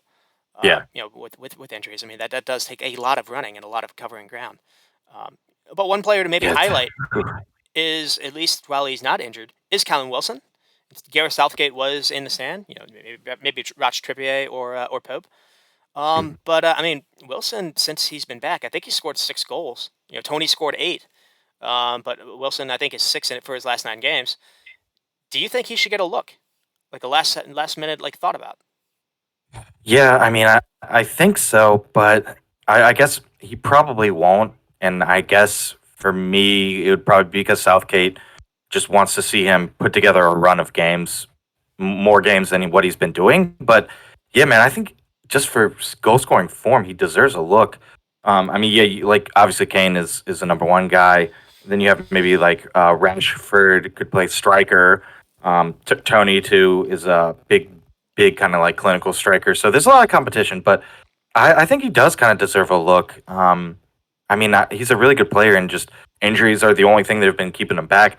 But I don't think Southgate will bring him just because Hmm. he hasn't really put together a run of games. Even though he is starting to put together a nice run, Isaac's out too, so he should close out the season until the World Cup. So maybe he will get a look. I would like him to get a look, but I just don't think he will Hmm. because it's just so late, and I think just more games played too. But that also means he's fresher than some of these guys playing less games. So I don't He know. looks he looks Um, really good. he looks really fresh. Yeah. So Yeah, I don't know. Maybe he will get a look. I kind of hope he will, honestly, because he's a really his goal scoring like record is amazing. When he's not hurt, like he scores consistently. he really does. I mean, I was trying to think. I don't know if Tommy Abraham is expected to maybe make the final roster. I mean, obviously, you'd probably I'd say Wilson over Abraham, even though Abraham, I guess, is the future. Um, Mhm. but Rashford, I would play Rashford at left wing, not striker. To be Mm, honest, like I know it's Foden, and I guess maybe Sterling could be tried there with Soccer on the right, but Sterling isn't yeah, necessarily in the best form at the moment. So like, and yeah, Foden isn't playing every week in and week out. To be honest, hmm you could also play Foden on the right. So I don't yeah. know. They probably would do Rashford out wide and then have Kane as a striker, because they don't really play with two strikers very often. No, So there's a really only like Southgate does a very strict 3-4-3, essentially. yeah. So there's really only one. There's room for one striker, and it's obviously going to be Kane. But I mean, I don't know. Callum was kind of fast too. I feel like he could play on the left or right as well with that speed he's got. I don't think he has a weakness. I think his weakness is his fitness. He Mm, can't stay fit. yeah. Good back to goal. He's got good reaction finishing. He can finish, when he's 1v1. He can head the ball. He showed he got a header in this game. Yeah, I think he's quality. Good hold up play as well. I mean, one thing, the last thing to say on Villa though is, unfortunately for Aaron Danks, the last game didn't necessarily go too great for him. I thought it was kind of Hmm, weird how you announced the Emery hire basically after he has this great victory, and so I don't necessarily know if the players were like, we don't necessarily need to listen to this guy anymore. We got a new guy coming in. Something like that could have settled in. I mean, they started off well. yeah. It was almost 0-0 at halftime. Only a PK was the difference. But one thing I definitely noticed, at least in that second half, is when you play a 4-2-3-1, the kind of problem, especially when he also likes to get Matty Cash kind of going forward. The wide players, so Watkins and Bailey, Brentford didn't make them to run back and be defensive. Newcastle was Mhm. forcing that, and you didn't necessarily see Villa. You didn't see Villa accounting for that, and so many times Newcastle almost had numbers advantages everywhere in the final third, and I think Yeah. that kind of led to some problems too. Yeah, definitely. And so, unfortunately, we'll move on to Liverpool and Leeds. Um, this was not a good good result. Frankly, the last couple of times I feel like Liverpool played like a late game because I remember they played Spurs a little bit last year, like last April, in this like 2:30 to 2:40 window on a Saturday, and Mhm. also at Anfield, and that did not necessarily go well either. Though that game was a draw, this game was a loss, and that's significant because it's the first time they've lost in I think 4 years and something like 10 months. So it Yeah. kills Virgil van Dijk's vaunted home record, where the last time Mhm. he lost before this was was when he was a Southampton player when he was playing at Anfield. That's Um, crazy. and frankly, a lot of this you could maybe blame on him. I think he's at fault for at least one of the goals, maybe even both. Even though we'll get into that as well. Um, the lineup was a little different from Jurgen Klopp. We've seen this a couple weeks now. He went with basically a 4-3-2-1, almost like a diamond lineup. And what he's trying to do is he's trying to get Salah and Darwin kind of to playing closer to each other. But the problem here is the diamond. It forces Thiago and Elliott to kind of be further up, and what that does is that isolates Fabinho. So Fabinho is the only cover in midfield, and this is the reason why the 4-3-3 wasn't working out. And you saw that a lot in this game. Anytime Liverpool lost the ball, Leeds only had Fabinho to worry about, and whether it was just running past him or passing through him, it was really easy for them. And for Leeds, Tyler Adams was back in the lineup. Maybe the surprise was because of no Sinistera. Somerville got the start. This 21-year-old who got a goal last week. So I wasn't really necessarily expecting a whole lot from him. He didn't necessarily Mhm. do a ton in the first half, but he got the last laugh in the second half, unfortunately. Um, but it got started. Yeah. Good It play. it got started really early with a Rodrigo goal. Um, Brendan Aronson is pressing Joe Gomez. He's doing a really good job, and Joe Gomez just decides to pass backwards without even looking. And yeah, it's just Allison's kind of caught in no man's land. It goes past him. Virgil van Dijk is not anticipating it at all. I think in the past, Van Dijk would have stopped this, to be honest. I Mm. think he would have recognized what was happening. He would have had his head up. He's just kind of being lackadaisical. And yeah, Rodrigo's able to just kind of run past him and tap it in. So not a good start. It's another game where Liverpool have conceded first. That's been a big theme for the last, not just this season, going back a little bit to last season as well. Salah was able to get one back. So Liverpool do respond quickly. But again, Leeds had chances to respond after that, courtesy of Trent Alexander-Arnold just deciding not to defend anymore. Christensen got the ball out wide and he tried to cross to Brendan Aronson, who was able to just again get by Alexander-Arnold, and thankfully, from Liverpool's perspective, Aronson was only able to hit the post. But from American perspective, man, that would have been a really cool goal to see, because Yeah. he got every inch of that post. It was only stopped by the crossbar, and then Jack Harrison was through on goal and it forced an Allison save. Um, and we'll get into basically like the stats kind of favor Liverpool. I mean, 22 shots, 10 on target, but Leeds had 14 and 6, and forced Allison again into making 6 saves, and that's been really a theme the entire time. I think what this diamond lineup does is it gives you, by playing Salah and Darwin kind of closer to each other, you're seeing them play better. You're seeing them get chances. Just unfortunately in this game they weren't able to put them away. Darwin at least had two, where it looks like he had a chance to either flip or flick a ball over Melier's head, or able to at least kind of do a chip shot when he was through on goal. But Melier had 9 saves to his credit and had a really good Yeah. game. Yeah, he was amazing. So we'll kind of open it up there. What did you see in this game, Rex? Oh man, my main takeaway was we talked about it. I feel like we talked about it a lot, but Liverpool just look leggy, and we know that Klopp's gegenpress system, it runs people ragged, and the lack of reinforcements over the summer, coupled with injuries and things like that, they just look extremely leggy. I mean, Salah at times has kind of like put the team on his back, but you can't do that forever. Salah's getting run to the ground too. Um, yeah, just maybe January's got to come, and they have to really back Klopp, or else this thing might fall off the wagon, and Klopp might leave, or who knows. But yeah, I'm looking for like reinforcements in January, because this team, I think, still has, if you get a couple reinforcements, they have a chance to get into the Champions League, and that would be amazing if they could finish fourth with like everything that has happened this year so far. But they definitely need some players in January, not just like one player either. So it'll be interesting to see if the owners will kind of back Klopp and recognize that he needs fresh legs in this system. And if you don't buy him players, then his system doesn't work. And if his system doesn't work, then they're not going to win games. So Mhm. really, really looking for some reinforcements this January, and hopefully, they can get to January and they're not in like a terrible hole, and they can get. I mean, January's it's a hard window to buy people too. They really should have bought people in the summer, but maybe some players come back too. Well, Because I mean, they're so especially weird because they did beat City, and then they lose to Leicester. It's just weird. just like especially if you're looking to buy a certain type of player, if they see you're like eighth in the table, there's They're not not gonna. Yeah, there's not real incentive to go there. Like the obvious one to yeah. call out is Bellingham. Bellingham, if you have a chance to like play like Conference League football next year, or play for Real Madrid, where are you going to go? Or like Man City's probably going True. to go for him too, because Gundogan and Silva. I mean, they almost tried to sell Silva last year. Gundogan, I think, Mhm. is on his last year as well, so they're going to need to buy another midfielder, Would or they they make Grealish one of those players. would they get rid of Calvin Phillips? Maybe they could get like Calvin Phillips, since he hasn't really panned out at City And at all.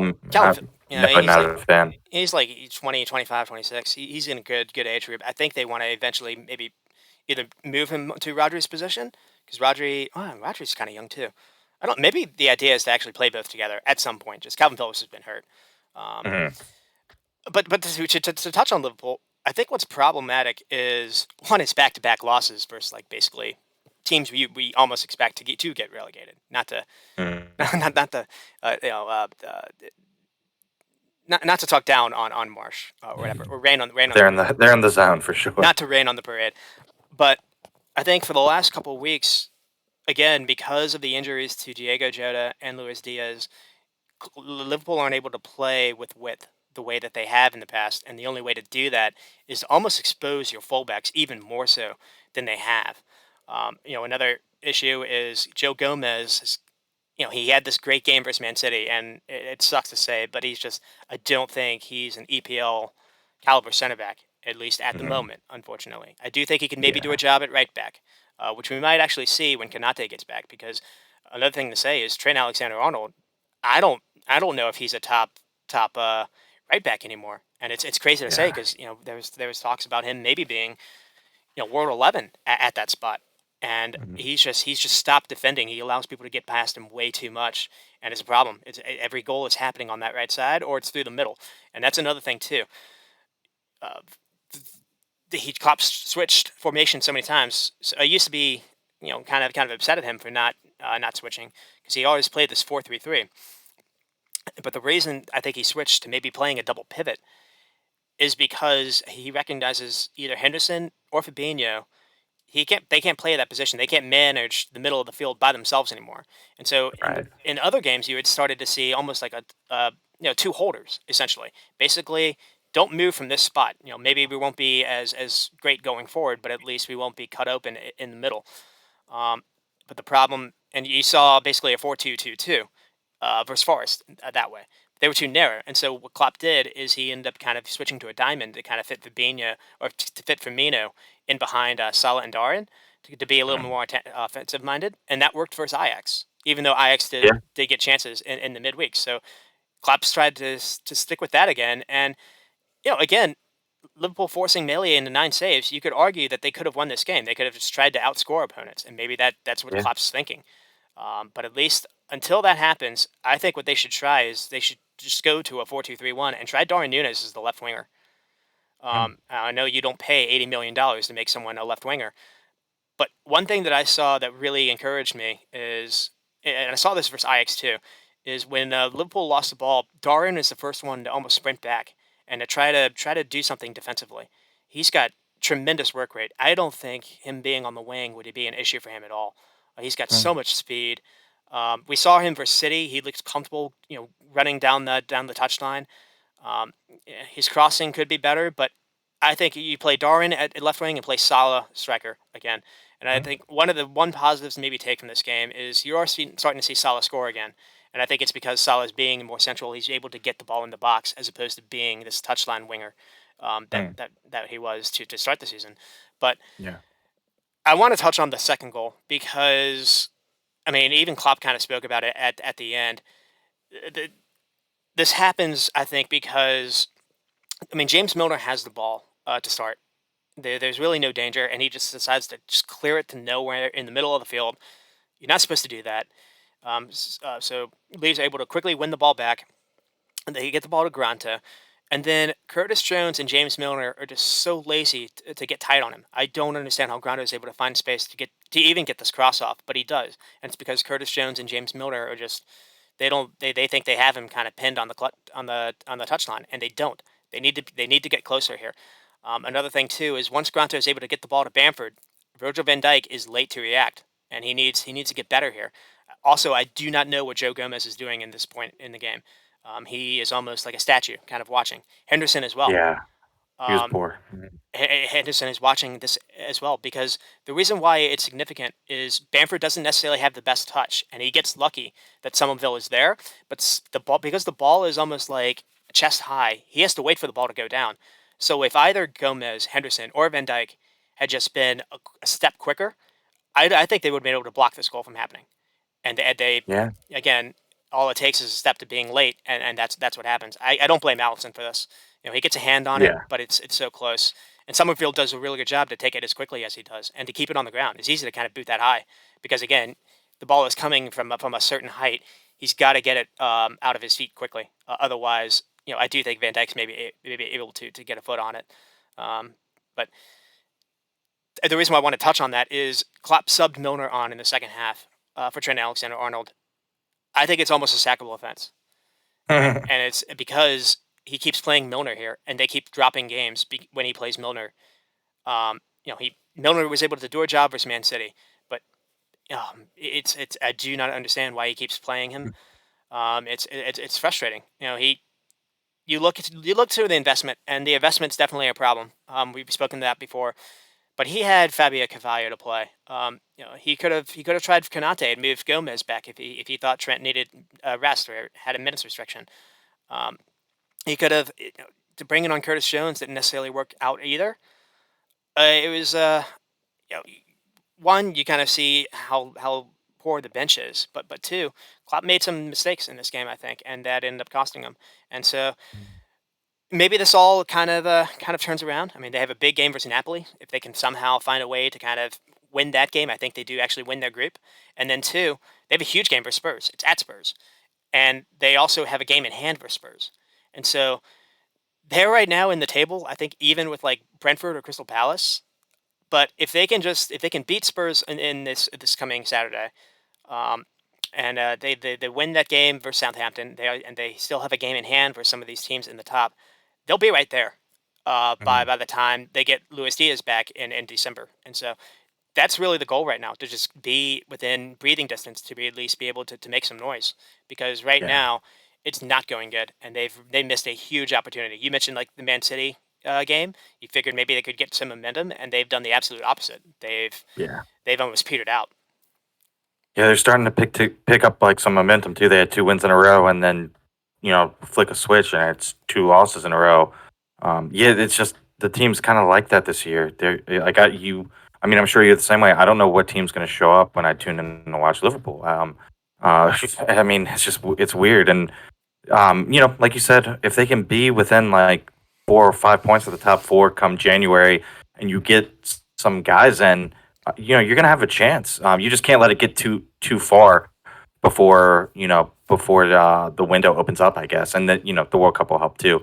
If they can kind of end on a good streak, maybe before the World Cup, who knows? They're in the mix. I hope that ownership kind of backs Klopp and invests in the team in January because I do think Liverpool still has a lot of good players, and I think Klopp is a top coach. I feel like Liverpool need to keep him, and if they want to keep him, they got to help him out because they need reinforcements. Yeah, another player. He could have tried Axel Chamberlain. That's another guy I was thinking about. Because he made an appearance a little bit versus Nottingham Forest. It's possible we might see him versus Napoli, to be honest, because Mm, we'll see. They have an 18-year-old in Stefan Bacic. I think people need to get used to kind of, or at least learning how to say his name. That might actually not even be it. I do think we're going to see him I think that's it. eventually, to be honest. He had a He good is. preseason, didn't he? He came on versus Ajax and looked pretty good. He did have a good Mm, preseason game. The difference in watching him and Harvey Elliott versus Curtis Jones when they get on the ball is significant. It almost seems like everything is moving at normal speed. Where Curtis Jones, it seems, he's got his head down all the time. He seems mm, nervous on the ball, and that another problem is Klopp has kind of stuck his neck out for people like Curtis Jones. I think that's the reason why they didn't go get Mateus Nunes. And Curtis Jones was injured for the most part of this season, and now that he's finally back and playing a little bit, you're not really seeing what he's offering, unfortunately. Him being loaned out to a lower league, I think, would do him a world of good. mm. So that could maybe be on the cards. He is only 21, I think, maybe 22. So there's still time for him to develop. But I don't think he should be featuring. To be honest, he looked off it. He came on, and he actually had a really good run, and he had a chance to play Firmino in on goal, and he just kept his head down, and instead, he does what he always does. He takes too long on the ball, and he ended up trying a shot late, and it was blocked. And then Liverpool still had a chance to score, but Firmino was in a better position, and so Mhm. that's problematic to me. You mentioned Yeah. who they should target. I would, whatever bag you have saved up for Jude Bellingham, I would go to Brighton and buy Casado. Mhm. So you're going to overspend, but Casado's on Brighton. It's not necessarily looking like they're going to be looking at Champions League football. Him Yeah. ma- He's making a not going mo- to be him making a priced at move, Bellingham is. him making a move to Liverpool, he'll probably be pretty pricey. But him making a move to Liverpool could be appealing. Prem proven. You might not have to worry about like the Champions League issues, because other than that, obviously Enzo would be another to target. But you know, having someone with legs would significantly help out, because there's so many issues where versus Forest, the issue was not being able to break anyone down, because you didn't have anyone making any kind of runs off the ball. You don't have width anymore. You don't have dynamic players on the ball. Everyone's kind of ball to feet except for like Salah, and Darwin wasn't able to play that game. And then in this game, it was just getting cut open in midfield and through the middle, Mhm. because Fabinho doesn't have legs anymore either. Fabinho's become Yeah. a bit of a statue because he's been overplayed. Yeah. What's going on with Arthur Mello? Is he like hurt? Yeah, They got yeah. him, He and suffered he hadn't done anything. he suffered a bit of a setback that required surgery. So they're not Ooh, going to see him till January. And that's another thing too. ugh, Like you've got ownership that I'm not asking Liverpool to be Man City, but to be honest, they haven't. I think the only two midfielders they bought, the only midfielder they bought is Thiago, and I guess Arthur Melo would be the second since 2019. That is mm, insane. Well, like I yeah, guess Elliot and Fabio Cavallo, but they aren't really midfielders. They're mm, just kind of being played there. I mean, Elliot yeah, has promise at least to maybe be some kind of an eight, but I think he was brought to be almost like a winger. Um, mm, and Fabio Cavallo as well. But mhm, it's a problem that you think of a side that almost won the quad. I mean, what did Real Madrid do after losing Champions League? They bought Chouamini. mm, What did Liverpool do? They had a lower net spend than Bournemouth. mm. So True. And a system that works the legs a lot harder than Real's. So you need those reinforcements, and the lack of midfield buys for years is catching up. And I don't. I mean, they should have.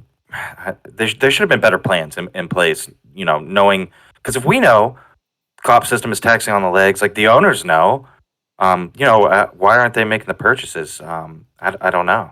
I just don't think they care. I think they thought the Super League was going to happen, and they would get money that way. Liverpool were one of the clubs that was trying to do that. Um, they've gotten lucky with Klopp, to be honest. I don't know where this club would be without him. But to be honest, if like you said, if they don't take advantage of this January window, and there's reason to think they won't. Yeah. Back in 2021, when they had that center back crisis, they did nothing. They waited till the summer to get Kanate, and then the only thing they bought was Kanate. Mhm. So Yeah, there's precedent of them not spending at times, especially in January too. Or, I mean, they can't make like these panic buys. Like they can't do like an Arthur Mello thing, um, which is tough too. yep. And we should talk about the team that actually won the game. I mean, what were your thoughts on Leeds? They really needed it. Yes. Marsh was under a bit of pressure, but it was nice that they hung in there. Um, Somerville's a good player, I think too. I think the Dutch have a couple young guys because I just watched Xavi Simons for PSV, and he's like a really young, talented Dutch guy too. Oh, he's So Dutch. Oh, okay. yeah, I and saw him at Somerville PSV too. last year in a game. Mhm. I actually thought he looked way too He's young for that he's game. young, yeah, Yeah, yeah, he's so young. but he looked so He much was a better. Barca academy guy, and then he went to PSG and didn't play much there. Hmm. And now he's like very influential for PSV. So yeah, the Dutch got some young talent coming up too. But yeah, I mean, I was happy. Sorry, Ben, happy just because I want Marsh to get some results. I don't want Marsh to be fired. And then Adams was back, which certainly helped. And then what else? We had Bamford had an assist too, so Bamford's getting healthy. I don't know. I mean, maybe there's a chance here for Leeds to put together a good run off the back of this. Rodrigo is back and seemingly healthy too. So they had 14 shots, not a lot of possession, but 14 shots, pretty solid with only 31% possession. So yeah, there's a chance for them to build on something, and it was a huge result. Gets them out of the relegation zone. They're up in 15th. They're only a couple points really out of being like in 11th and, Well, and 10th and things like that. So I think they have a massive game. Is it Bournemouth? They have a massive game with one of the teams. Maybe yeah, they'd be looking Bournemouth at Saturday. with the bottom. And if you get Mm, the opposite result here, I think the calls will only get louder. To be honest, I do like. I mentioned it to kind of start the show. Brendan Aronson and Tyler Adams have become almost like not just focal points, like must starts. To be honest, yeah. the way that both like the kind of work rate. I mentioned a couple episodes ago. I thought Tyler Adams would have worked at Liverpool, and after seeing that, absolutely, the way he was terrorizing, and Brendan That's Aronson as actually well. That's actually perfect for this stat. I almost forgot. I was researching after the game, and apparently Leeds United as a team ran 11 kilometers more than Liverpool as a team. So that kind of Yep, speaks to like the midfield engine with Aronson, Mark Rocca, and Adams just like putting in work all over the pitch all game. and just frankly, it feels like I never actually looked at the stat because I couldn't really find it, but I want to say other than Man City, Liverpool have been outrun in almost every single game they played in. That's been a consistent theme as well. And Yeah. so it makes sense that Leeds would outrun them because I mentioned how that stat about Newcastle. Leeds were number two when it came to winning the ball higher in the final third. They're successful Mm. at that. They struggle at the back end. And maybe the only Yeah. negative is Liverpool did force Melee into making 9 saves. So Yeah. it's not like they were tight back there, but good enough. Yeah. Yeah. Good enough.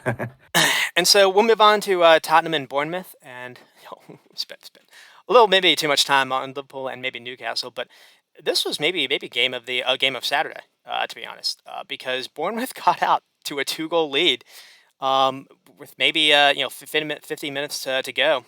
Jeremy was just going, oh no, more 3 points to Bournemouth, and then Spurs were able to really rally back with 3 goals in the second half.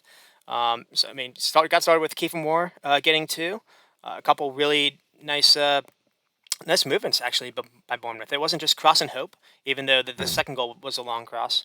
But it was very interesting to see basically both sides using wing backs. It was almost a 3-5-2 for both sides, and I think maybe the one negative for Spurs is Conte playing almost like a 3-5-2 versus a team that like Bournemouth who doesn't care about having the ball. I think you really saw that. So you saw them struggle in the first half, and that's the reason why. Oliver, Skip, Basuma, and Hoiberg in the middle. Not a whole lot of creativity there. And once Conte made some subs, brought on Betancourt, brought on Lucas Moore, brought on Perisic, they looked so much better.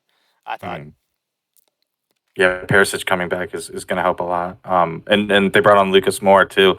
It's weird though that they won and Son and Kane didn't score at all. It's actually like for me, it's like some of the three like unlikeliest people to scored in Sessegnon, Ben Davies, and Betancourt. So Yeah, that's got to be a positive too that they can also play really poor in the first half and come back and win, but also like to do it without goals from Kane, and Son, and we already know like Richarlison's hurt, Kulusevski's hurt too, so that could be big for them to find other sources of goals besides your two main guys with especially with people out. and I think if you are Bournemouth, I mean, there's in some ways there are a lot of positives. You're able to basically be even with Spurs. It wasn't the strongest Spurs team, but it was still fairly strong. Like Kane and Son played, Mm. but the goals you gave up, you have to be kicking yourselves because the Sessegnon goal basically came from I think a throw in. And Spurs just able to get the ball to Horberg. Horberg doesn't really have a lot of pressure on him. He's able to look up and find Sessegnon making a run, and the guy. I don't necessarily know if Session's the one that threw the ball in, but he's close to the guy that threw the ball in, and I think it might be Tavernier who just doesn't mark the run, and Session's able to get through, and it's a really nice finish by him. Mhm. And then really you gave up 2 goals on corner kicks. You just couldn't defend. Yeah, yeah, that was bad. And we'll be seeing Kiefer Moore too, I guess, for Wales when USA plays Wales. So, and probably got Chris Mepham too in defense. So, little pre peek sneak peek. That's what I was trying to say. Sneak peek of possibly what Kiefer Moore can bring to Wales against us, especially. Got it. He's Oh, huge good and good call. in the Yeah, air. So, yeah, yeah, gotta watch out for him, man. yeah. I mean, to kind of touch on Spurs. It's been a wild tennis days for them, especially capping off of what happened in the midweek with the Champions League when they thought they'd maybe got the game winner with Kane, and the only reason why they didn't is some video assistant offsides machine deemed that his knee was apparently ahead of the ball by like an inch. Uh, Yeah, so crazy, So crazy really, game. really, both sides came into this game actually being a little peeved because Bournemouth were unlucky in their game versus West Ham. But to touch on Conte and Spurs, they still have everything kind of in front of them still. They have Liverpool in next Saturday at Spurs. They have Marseille in a Champions League game where like it can go both ways. They can win and I think win their group. But if they lose, I think depending on what happens in the other game, they could be in trouble. And Mhm. so a lot to play for in both these games. Yeah, yeah, big moments for him, and some big players missing out too. So we'll see how they can do. Yeah, I mean, yeah, their midfield of Hoiberg, Bissouma, Skip just really doesn't offer much creativity, but It's they're all like really good, solid defensive midfielders, which is nice. But yeah, I wonder if maybe in January they buy some, maybe plays a attacking mid and be a little bit more creative, just to add more dimensions to Conte's team. I'd be surprised if they don't. To be honest, I mean, when they get Kulishevsky back and Richarlison, this will look a little differently because Yeah. I mean, Kulishevsky at least will like drop back, and he was kind of helping with that midfield problem. Hmm. Um, another issue too is when he brought Betancourt in, just how much quicker he was at moving the ball than Basuma was significant. That's not a good Yeah. sign for Basuma, to be honest. Another thing too is he brought on Eric. He brought is it Eric Davies. He brought on Yeah. yeah, he brought on Davies in center back for I think Sanchez, and again he's just a much better center back when he's on the ball. He can be bad at with running behind, but against Bournemouth, Kiefer Moore, you're not necessarily going to see that. So it was a good time to bring him on. Maybe he was trying to rest him and Betancourt for the Marseille game. Maybe he had that in mind. But once Conte did kind of switch it up in the second half, those subs did work out. So that was basically you can credit this to maybe Conte and doing the changes when he did. Yeah, yeah, it was a good tactical switches to come back from 2-0 down, especially is always a positive thing because they played really poor in the first half, and second half things are changed and they dominated and get the 3 points. I was I was hoping Tottenham would drop points honestly, but yeah, it's a great result for them. Like I said, just to be able to kind of turn things around at halftime, completely flip the game around was huge, and they did it without two of their best attacking players, arguably, out of the four that the four big guys. Um, Kulusevski is very important, and Richarlison was starting to heat up before he got hurt too. So they're doing this without some of their best attacking players as well. And to touch on Bournemouth, quietly after having a really good start for Gary O'Neill, they have lost three in a row now. Close game to Southampton and close game Spurs and unlucky versus West Ham. But still, when you think about towards the end of the year, every point does matter, and so you do kind of worry about that. You worry about morale too setting Mhm. in because they did have a two-goal lead, and gave away two on corner kicks. And I think what's kind of problematic here is because you're playing almost a back five. It's not really a 3-5-2. They were defending that entire second half. What that does is you're allowing Spurs to get the ball closer in your end, and all it takes is just kind of a deflection to go out for a corner kick or maybe a deflected shot. Where you're forcing a keeper to make a save and maybe he pairs it out of bounds. And you're Yeah, allowing teams to get a lot of corner kicks on you. Spurs had 19 corner kicks, and we saw them struggle to defend corner kicks. And so if that continues, that could be an issue. yeah, that's a lot of corner kicks to concede in one game for sure. And another thing too is, unfortunately for them, their goalkeeper Neto. I think their starter, at least he was a starter versus West Ham. Um, he wasn't able to go, and so Travers played. And I actually looked back; it was Travers that played versus Liverpool in that famous 9-0 game. And I remember going back; Liverpool scored on a couple corner kicks in that game. Mhm. So it's possible Neto was one of the reasons why they started to have a little better form. And you Yeah, don't necessarily know how long they're going to be missing him, but that could end up being a huge loss. yeah, definitely. And we'll move on to Man United and West Ham. This game does end 1-0, courtesy of Marcus Rashford with a beautiful header, almost Ronaldo-like header. And speaking of the man, Ronaldo did get a head start, as did a certain Harry Maguire, which in the beginning, our buddy Alex was a little worried about this, but we'll kind of touch on it. I thought he actually looked pretty good. Yeah, he did actually. Weirdly, Martinez was really good too.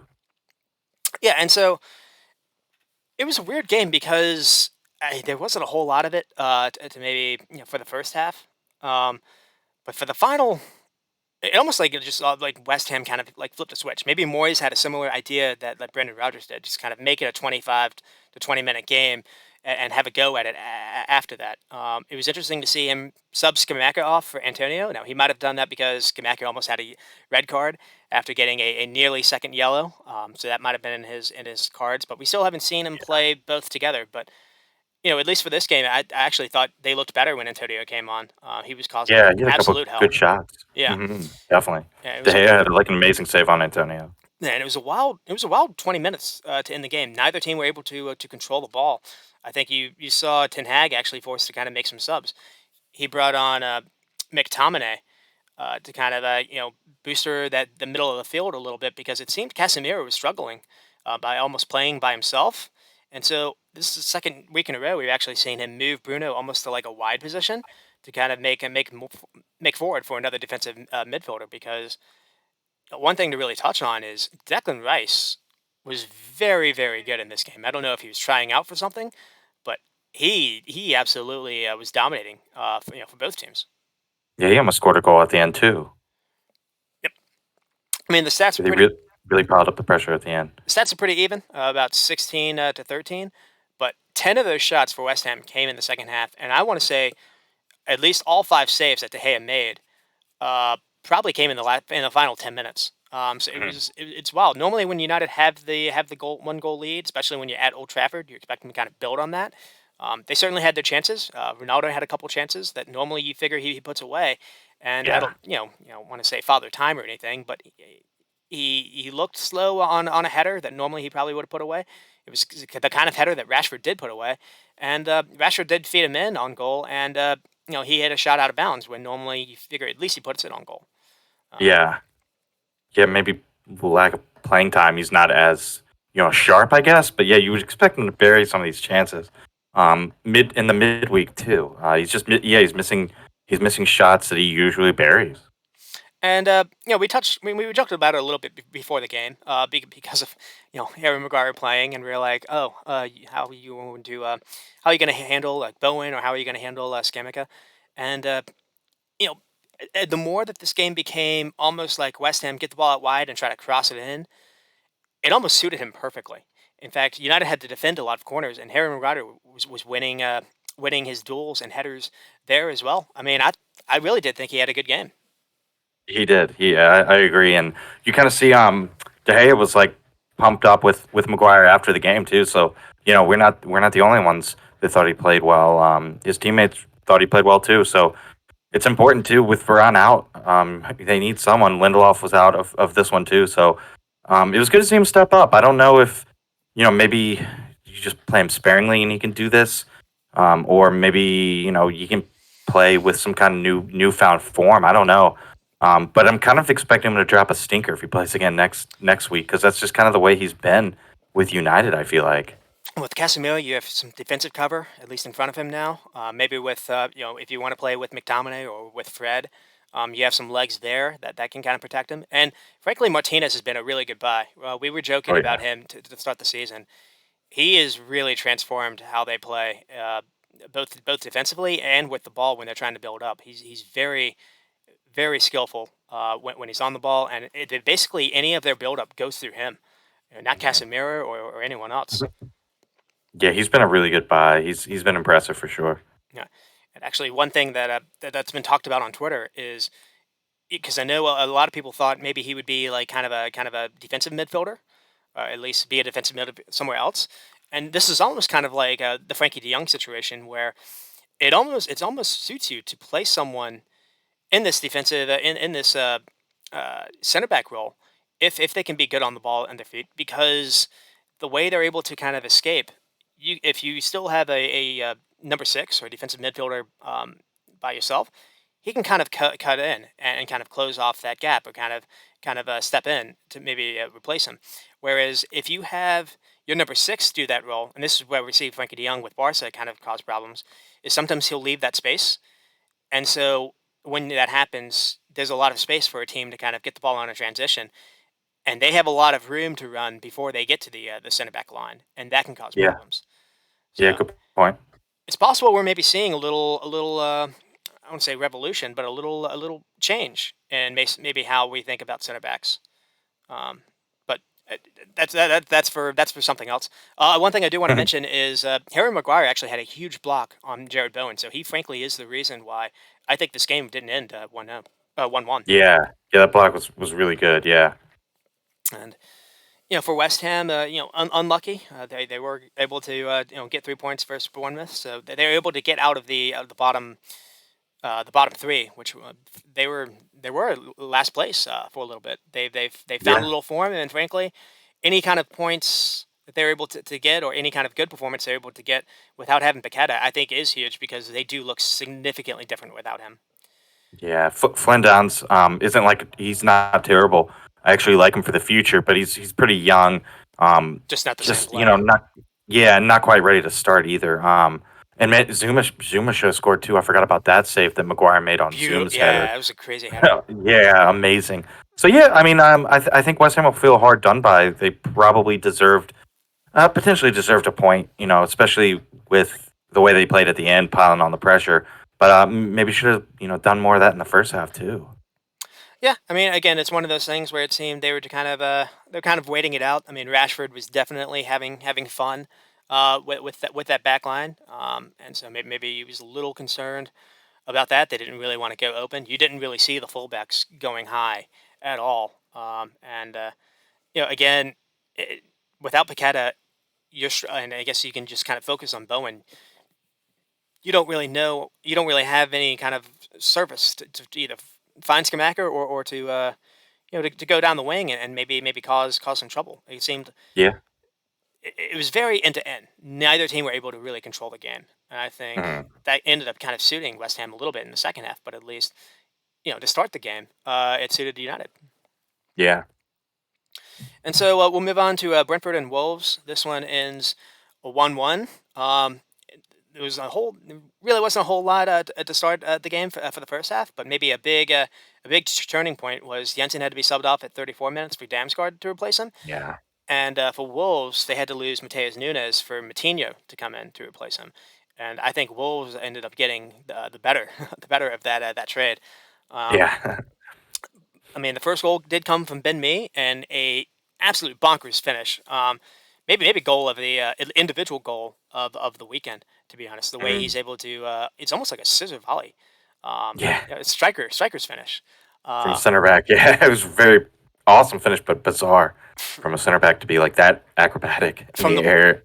player that didn't play last week. So that was Yeah, and we thought maybe you should have. kind of like a wink and a nod, and then.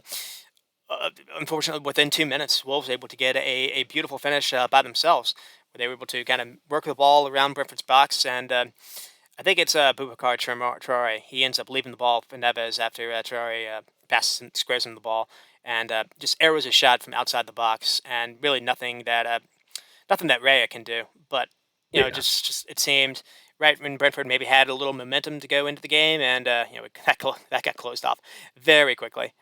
Um, Yeah. 2 minutes later, Neves scores, which is disappointing because, they know, Brentford knows that the most times you concede is right after scoring. Like the next 10 minutes is very big. So I don't know what the like when they're celebrating the goal.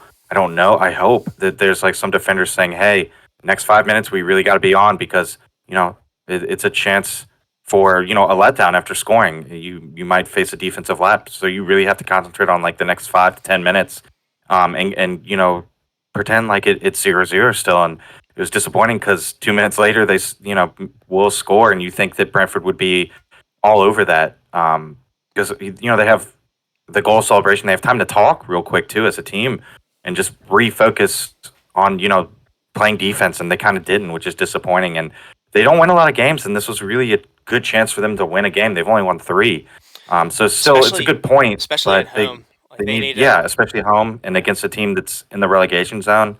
They need wins. Some of these draws, if they're wins, they're way up higher in the table. But for right now, it's still a good point. Hopefully, we look back in the season and it's not 2 points dropped. If they're still kind of where they are, then it would be like, okay, it's a good point.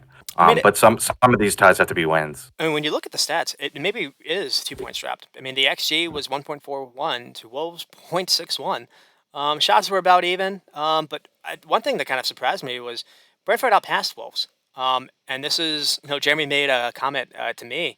Basically, he was like, Brentford's going to lose this game because they're going against, 2018 Portugal's midfield Yeah. with Coutinho and Neves. And, Semedo was out there. And it was just that was just surprising to see how poor Wolves were at passing the ball. True. Yeah, they've come a long way. But God, they're so woeful offensively too. They barely score.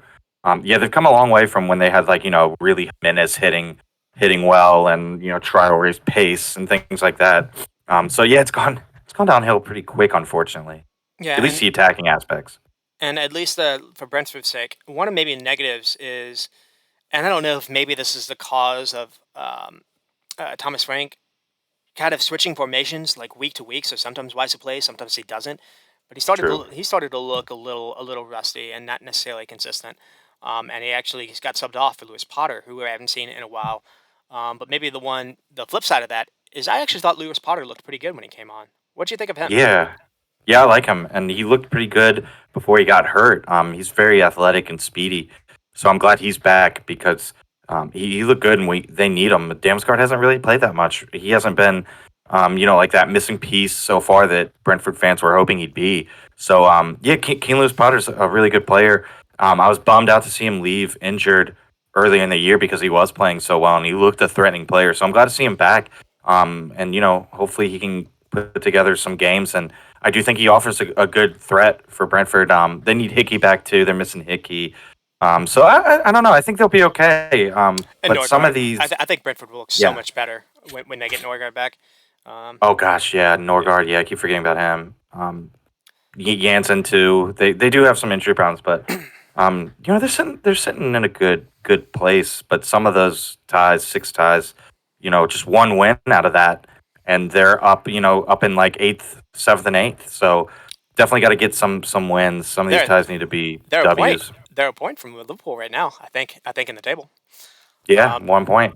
But on the flip side, yeah, they're only four points out of relegation, so everything's still so tight. it's really tight. I mean, one of the things, maybe things to touch on with Wolves is at the very end of this game, Costa lost his head and kind of, I guess, went forward and headbutted might have been Pinnock, and Yeah, he ended up getting a red, and I think it's a straight red. So we yeah. might be seeing him for the World Cup, and that's the only striker that they got. Now maybe Jimenez is close to getting back to fitness, but if so, that only you imagine that only makes Wolves' problems worse, right? Yeah, definitely. And Costa Costa hasn't been necessarily scoring either, but I figured maybe he just needed some games to get back into match fitness, and then maybe he would start to score goals. But now with the straight red, he's not gonna have the opportunity to like build up his match fitness. So I mean, it'll kind of be like he's gonna be rusty and starting over again after the World Cup. So they really needed him, to hit the ground running and at least provide some hold up play or something. But now it's going to be kind of like he's going to be starting over and he's going to be coming back after the World Cup, and he's not going to be playing in a month or two, and he's going to be rusty again. So yeah, it's a huge setback. They're going to have to play. They're probably going to have to play a false nine for these last couple games, because that's kind of what they did before Costa came. But yeah, maybe Jimenez can step up. I still have hope that like he can kind of find the form that he had before he got hurt. Yeah, maybe they can try Greta, missing Neto as well. Maybe they can try Gritas, maybe Prudence in the false nine. But oh man, Oof. that would be rough. I think Prudence is like Yeah. 5'6". Um, and it's like the last minute in the game, essentially, like the 97th minute or so. Yep. So unfortunate for Wolves, but maybe That's what you fortunate get though with Costa. for other teams. Um, Mhm. we'll move on to Southampton and Crystal Palace, and Palace do happen to win 1-0. Kind of headline news for Palace was again no check to Corey. He missed last week because of suspension, but apparently he picked up something in training and had to miss for injury, which we'll have to monitor. And so because I think in that second half you saw Palace really cut open because you're playing Elise, Eze, and Zaha all in midfield, and both are so forward thinking. You're not really seeing a whole lot of cover, behind, and really it was only Milhovic by himself. And with Yeah. Southampton, you saw J- uh, James Ward-Prowse and Amadou Diallo get the start in midfield, but Diallo was taken off from Ainsley Maitland-Niles, and I think the reason, maybe one of the big reasons why Southampton was so much better in that second half, is Maitland-Niles that came on and he did quite a good job. So it'd be Yeah. interesting to kind of see if we see a little bit more of him. Yeah, he's playing well. Especially because they have shoot, what's his name from City out for Lavia. Oh yeah, Um, Lavia. yeah, yeah. And he was playing well too. So there's definitely some opportunities for Maitland Niles for sure. Because Yeah. I still think he's a pretty talented player. I think. Oh, I should say he used to be kind of when he tried it like fullback.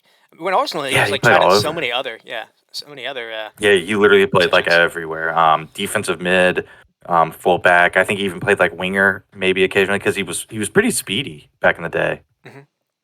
And so, I mean, Palace does get the win, courtesy of Oates Edward. Saha gets the ball off Leanco, and then he's able to feed Tyreek Mitchell, making a forward run ahead, and then squares it for Edward for a good finish. But really, that was only the positive for Palace because the XG favored Southampton, the shots favor Southampton, and really, it was so much different in that second half. And I think if you're Southampton, you do have the positives of what you did versus Arsenal last week, but two, uh, I mean they're only I think 1 point away from the bottom, so you do worry about that. But at least as a team, they are looking pretty good. And if Shea Adams could just finish some of these chances, they would be a couple points higher up the table and maybe be sitting pretty, maybe be with Crystal Palace. Yeah, that's a good point. They only have two losses out of their last five. So when you're looking at, like the bottom five teams, their form is better than those around them in terms of, they only lost two. Most of the teams have lost three or four. So they're a resilient team. So yeah, I mean, they're in a dangerous spot, but we think they have enough. They'll probably claw out some results and hopefully be safe because Hassan Hurdle, he he knows what to do around the relegation zone. He knows how to get them out. He's very experienced with that, which might be part of that might be his fault too. But yeah, I have faith in Southampton. They'll be getting some players back too, and like you said, Che Adams is probably a better quality striker than what we've seen. Yeah, I think he'll start putting more weight. Maybe the Yeah, pro- they're okay. maybe the problem for some of these teams is even South. We think Southampton at least is going to be in a fight. But I think both of us agree we've X'd them out at least in our minds as being one of the three to eventually go down, and that's just because Hasenhutl's already been here for so many of these seasons. Now he does have a young squad, so maybe not necessarily all of them are used to it. Um, but some of these teams that they're competing with, they don't necessarily have their identity, or they haven't necessarily been in this spot. Yeah, So there's a point. There's a point there. Yeah, I just think J. Adams just needs to finish them at some of these 1v1s. It feels. yeah, and they're only like basically 4 points out of mid-table too.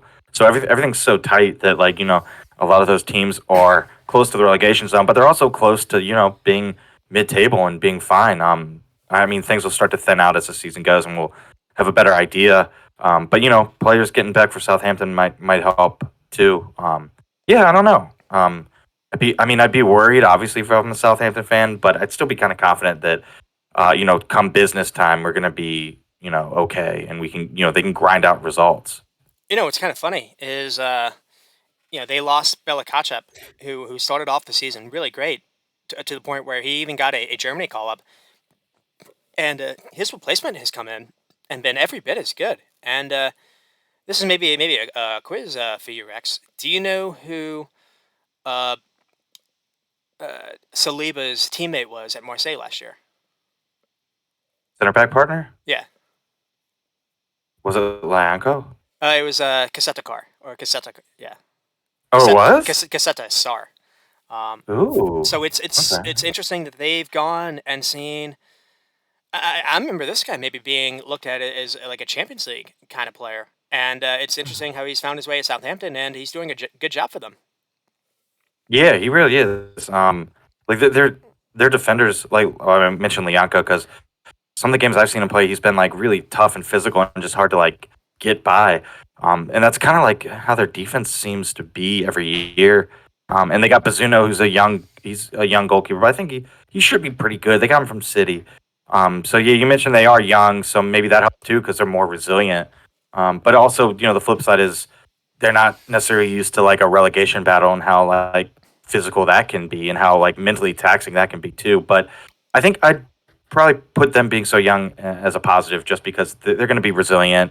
Things aren't going to bother them as much. Maybe the pressure of being in a relegation battle won't even bother them because they've never experienced before. So yeah, I think that's a positive for them. I think I don't want to eat my words, but I think they'll be okay. It's interesting you mentioned Bazoo is from City. So you have Lavia from City as well, and Yep. they have like a 19-year-old or 17-year-old winger that they have on City. He's not necessarily played a whole lot, but I know that City fans were kind of upset that they let him go. Hmm. That's I don't know if they that's a coincidence or Southampton and City have tried to maybe form some kind of a partnership. Maybe. Yeah, it's been pretty beneficial. And they also got Samuel Edozie from That's him. Derby. Yeah, yeah, he's a young player, but a lot of upside. He's really quick. He had a great year last year in the championship. So he hasn't played that much recently, but he did play in this one. So maybe you'll see more of him, and maybe he can provide a little bit of spark to get some draws, maybe get some wins. Yeah, I'm pretty. Turn draws into the 3 points. You said from Derby. I'm pretty sure he's a City player, so maybe he was Oh, he might have been. loaned. Yeah, Yeah, and so yeah, we'll finally move on to our final game, Fulham and Everton. This one ends 0-0, but honestly, we've got it last because no one ended up scoring. But this is a pretty good game, back and forth. A lot of shots between the two. The XG was basically Fulham almost two, Everton almost one. I mean, Fulham did have the most shots, 24 shots, six on target. But really, I think what you saw in a lot of this was a lot of last ditch defending. It was very open. Like one side would attack, the other get the ball, and then the other side would attack. Um, at least to touch on Fulham, though, at least from an American's perspective. Once again, Tim Ream and Robinson start, and I actually thought Robinson was maybe player of the game. Um, yeah. He's been great. and also to stick on Fulham, a signing that I kind of just I want to say overlooked, but maybe didn't necessarily pay attention to, was when they got William. And he's turned in, and he doesn't look out of place at all, and not at all what I would have been expecting. And he looked really good in this game as well. Yeah, I thought that guy was like done in the Premier League a couple Hmm. of years ago. Yeah, so it's been kind of cool to see him come back and kind of like resurrect his career. Because he was like in Brazil not playing well. So to come back to the Premier League after not playing well in Brazil is quite a challenge. And yeah, he's definitely like risen up to it, and he's enjoying the occasion. I mean, this game was very funny because it felt like both teams almost mirrored each other. Both played with like featured one like big main striker. You had a number 10, underneath, and then you had a couple some wide players. And basically the similar formation. So maybe that's the reason why it was open and why it was a good game as well. Neither team was really playing with defensive minded um, ideas in the middle of the field to like clog it up. No one was playing with wing backs essentially. So it led to a pretty good game, good and contested game. Yeah, yeah, I think so. It was pretty fun to watch. And Mitrovic himself had 10 shots, and Fulham had 24. So Mitrovic kind of probably unlucky not to hit the back of the net. He's a really good player. I think he's third in the Golden Boot. But I don't think that won't happen very often where he has 10 shots and he doesn't score. So kind of like a little bit of a bullet dodge there by Everton. But it was also Pickford was amazing, and this is Pickford kind made a of number of good saves. yeah, he reminds you why he's the number one for Southgate. Even though there's Pope is doing well, Ramsdale's doing well. There's a bunch of England goalkeepers that are really good. But yeah, it kind of like shows you why Pickford's number one, and he probably, in my mind, I think he's number one heading into the World Cup, and this just kind of like backs it up. Yep, and like there weren't necessarily a ton of negatives for Everton. I think it's just good to get Calvert Lewin and get back to back weeks. But Mm, maybe the one thing you could maybe touch on is there was a chance when he looked like he almost had like a tap in, like a sitter when the ball was crossed into him, that he was just kind of late to get onto, and that could maybe be rest. yeah, You figure maybe he normally he puts that away. If he did, maybe that does kind of change the game for them. But they did look better, and they're starting to get a little more healthy. They were yeah, able to get Nathan Patterson back, who I think once they put him on versus Coleman, that kind of that changed a little bit how Fulham were able to attack down that side at least because yeah, Coleman was definitely. not having fun. Um, and on the other side, we mentioned it maybe to start the show. Anthony Robinson was spectacular in this game. Just the way he was Yeah, able to go forward and I mean, he had, I thought he had Anthony Gordon basically handcuffed, which is not easy to do. And on the flip side, he was very good going forward. He was good on the ball. He was creative. It was very impressive. Yeah, I really like the combo of him and Tim Ream on the left side, and Tim Hmm. Ream's actually the former captain as well. So we kind of want Ream to get the call up too for USA in the World Cup because he's been playing a lot and he's been playing well. And it's a good partnership there if you want like some chemistry potentially. They're playing together almost every game down the left side of that Fulham defense, and they're getting clean sheets in the Premier League. So yeah, I mean, I think that's an option there potentially. We got a lot of center back problems. Maybe Ream can slide on in there for USA. I don't know, but Anthony Robinson definitely one of our better defenders, one of our better players, and knocking on wood that he's not injured or anything because he Oh did have no. that one injury scare, but I think he'll be fine. We won't worry about that. Well, there we go. And that's pretty much it for the midweek. We've got Champions League coming up today, and a lot of big matchups. I don't necessarily know if Spurs play today as well, but a lot of these groups still haven't necessarily been called. Liverpool versus Napoli is a really big game where both teams have already Yeah. advanced, but you don't want to be second because if you're second, I think I saw Liverpool's chances of getting either Real Madrid, Barca, or PSG. It's like 75%, because you Ugh, can't get drawn with an England team. right. A lot of things go against them, and so getting second would hurt. Yeah. You don't want to get Real Madrid at least for the first knockout round. Yeah, Um, it's really important to win your group if you can, for sure, and to avoid, the big guys that finish first in their group, like you mentioned. It'd be a nightmare to play like Bayern or Madrid or PSG. It'd be a nightmare because you want like a nice easy team that struggled in the group and finished second. You could get a lot of easy draws if you win the group, so it's crucial. if Liverpool do get Bayern, I'm gonna just announce rigged. Them getting Sadio Mane just out of the gates. And speaking of Bayern, all of a sudden they're starting to look really good because uh, Nagelsmann has kind of switched. Maybe found a striker, and it's not someone we would have maybe expected. But Choupo-Moting has been scoring for fun lately. I think he scored for Yeah, Barca, last yeah, week. Yeah, yeah. Really weird, coming kind of out of nowhere, really. really, yeah. He's been scoring for fun in the Bundesliga for the last couple of games. I saw. Mhm.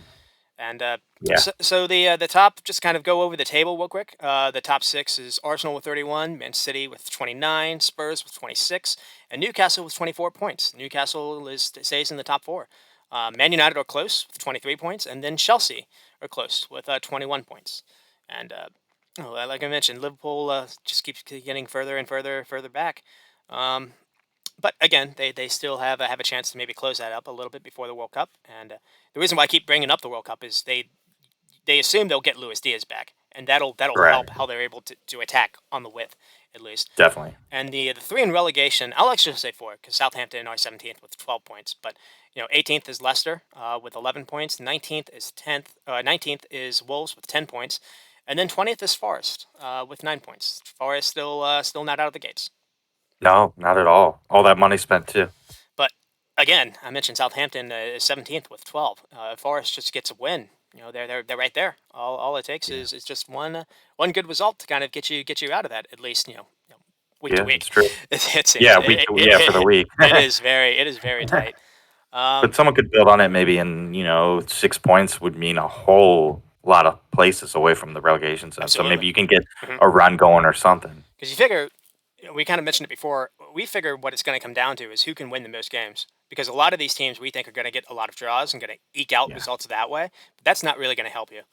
You can Mhm. lose a game here and there, but you have to just you have to follow it up with a win, and it doesn't really matter. Yeah. Yeah, exactly. Because like 6 draws is 6 points. That's only 2 wins. So yeah, it's a good point. Wins are they're hard to come by for those relegation teams, but they definitely need to get them if they want to, kind of at least for the week feel safe. Because it might be like a week to week thing for a while. All right, and I guess we did it. You got anything else to add, Rex? No, excited for Champions League this week. I like some midweek football. It Fun. is. It Everything is. is there's no breaks, which is awesome for us when we like to watch soccer. There's like run rest day. That pretty much it. It keeps going on, and then well, what? Maybe 20 days away from Qatar. Yeah, that's mind blowing too. Yeah, 20 days away from the games. Probably like 2 weeks away from getting on the plane. So, getting God, it's getting crazy. It's gonna be weird. It's gonna be fun, but it's gonna be weird. Usually like Black Friday, it's like football and stuff, so it's gonna be weird but fun with soccer in there. You know, it's US gonna be plays England on Black Friday. I'm pretty sure. like the pinnacle of of the sports day too, because It'll we got like probably these World Cup games and you got football, you got all this stuff. it'll probably be So yeah, early, it's gonna be but exciting. yeah. Hmm. And maybe one thing to kind of touch on is Europe needs to get their act together. I guess we do because we're not on the same time schedule anymore. Yeah, it's even per week. it's even worse now. They just did daylight, so Yep. Champions League So starts. until next week, we're all an hour more behind. Champions League starts at an hour, or I guess all the games really start at an hour later. So something to Yeah, keep in mind. I guess till what maybe next week is that when we have it? yeah, next. Yeah. So I guess like the early games that they have will be kicking off like even earlier or later. No, No, it'd be later, later. later. It'd be like 1:30, Yeah, and I later. think it's like 4 today instead of like 3. Ooh. Yeah. Okay, all right. Not It'll too get bad. dark and we'll have soccer on, which is nice. Champions League for some dinner. Yeah, yeah. I don't care what time it is at. Doesn't matter to me. There we go. As long as it's on, baby. There we go. All right, Rex. Well, again, thanks for joining me again. Or I guess good to see you again. And quite a big week for my team. Big week for your team. With Chelsea coming up. So Yeah, yeah. It could be a trap game with Chelsea playing bad on the weekend and Arsenal playing well. Yeah, so a lot of things to look forward to.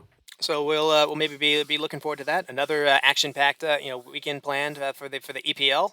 You mentioned the Champions League, and we'll come back to talk about it again next Tuesday. So Yeah, I think with that said, for all of us at the reserve squad, you stay squatty. everyone stay squatty.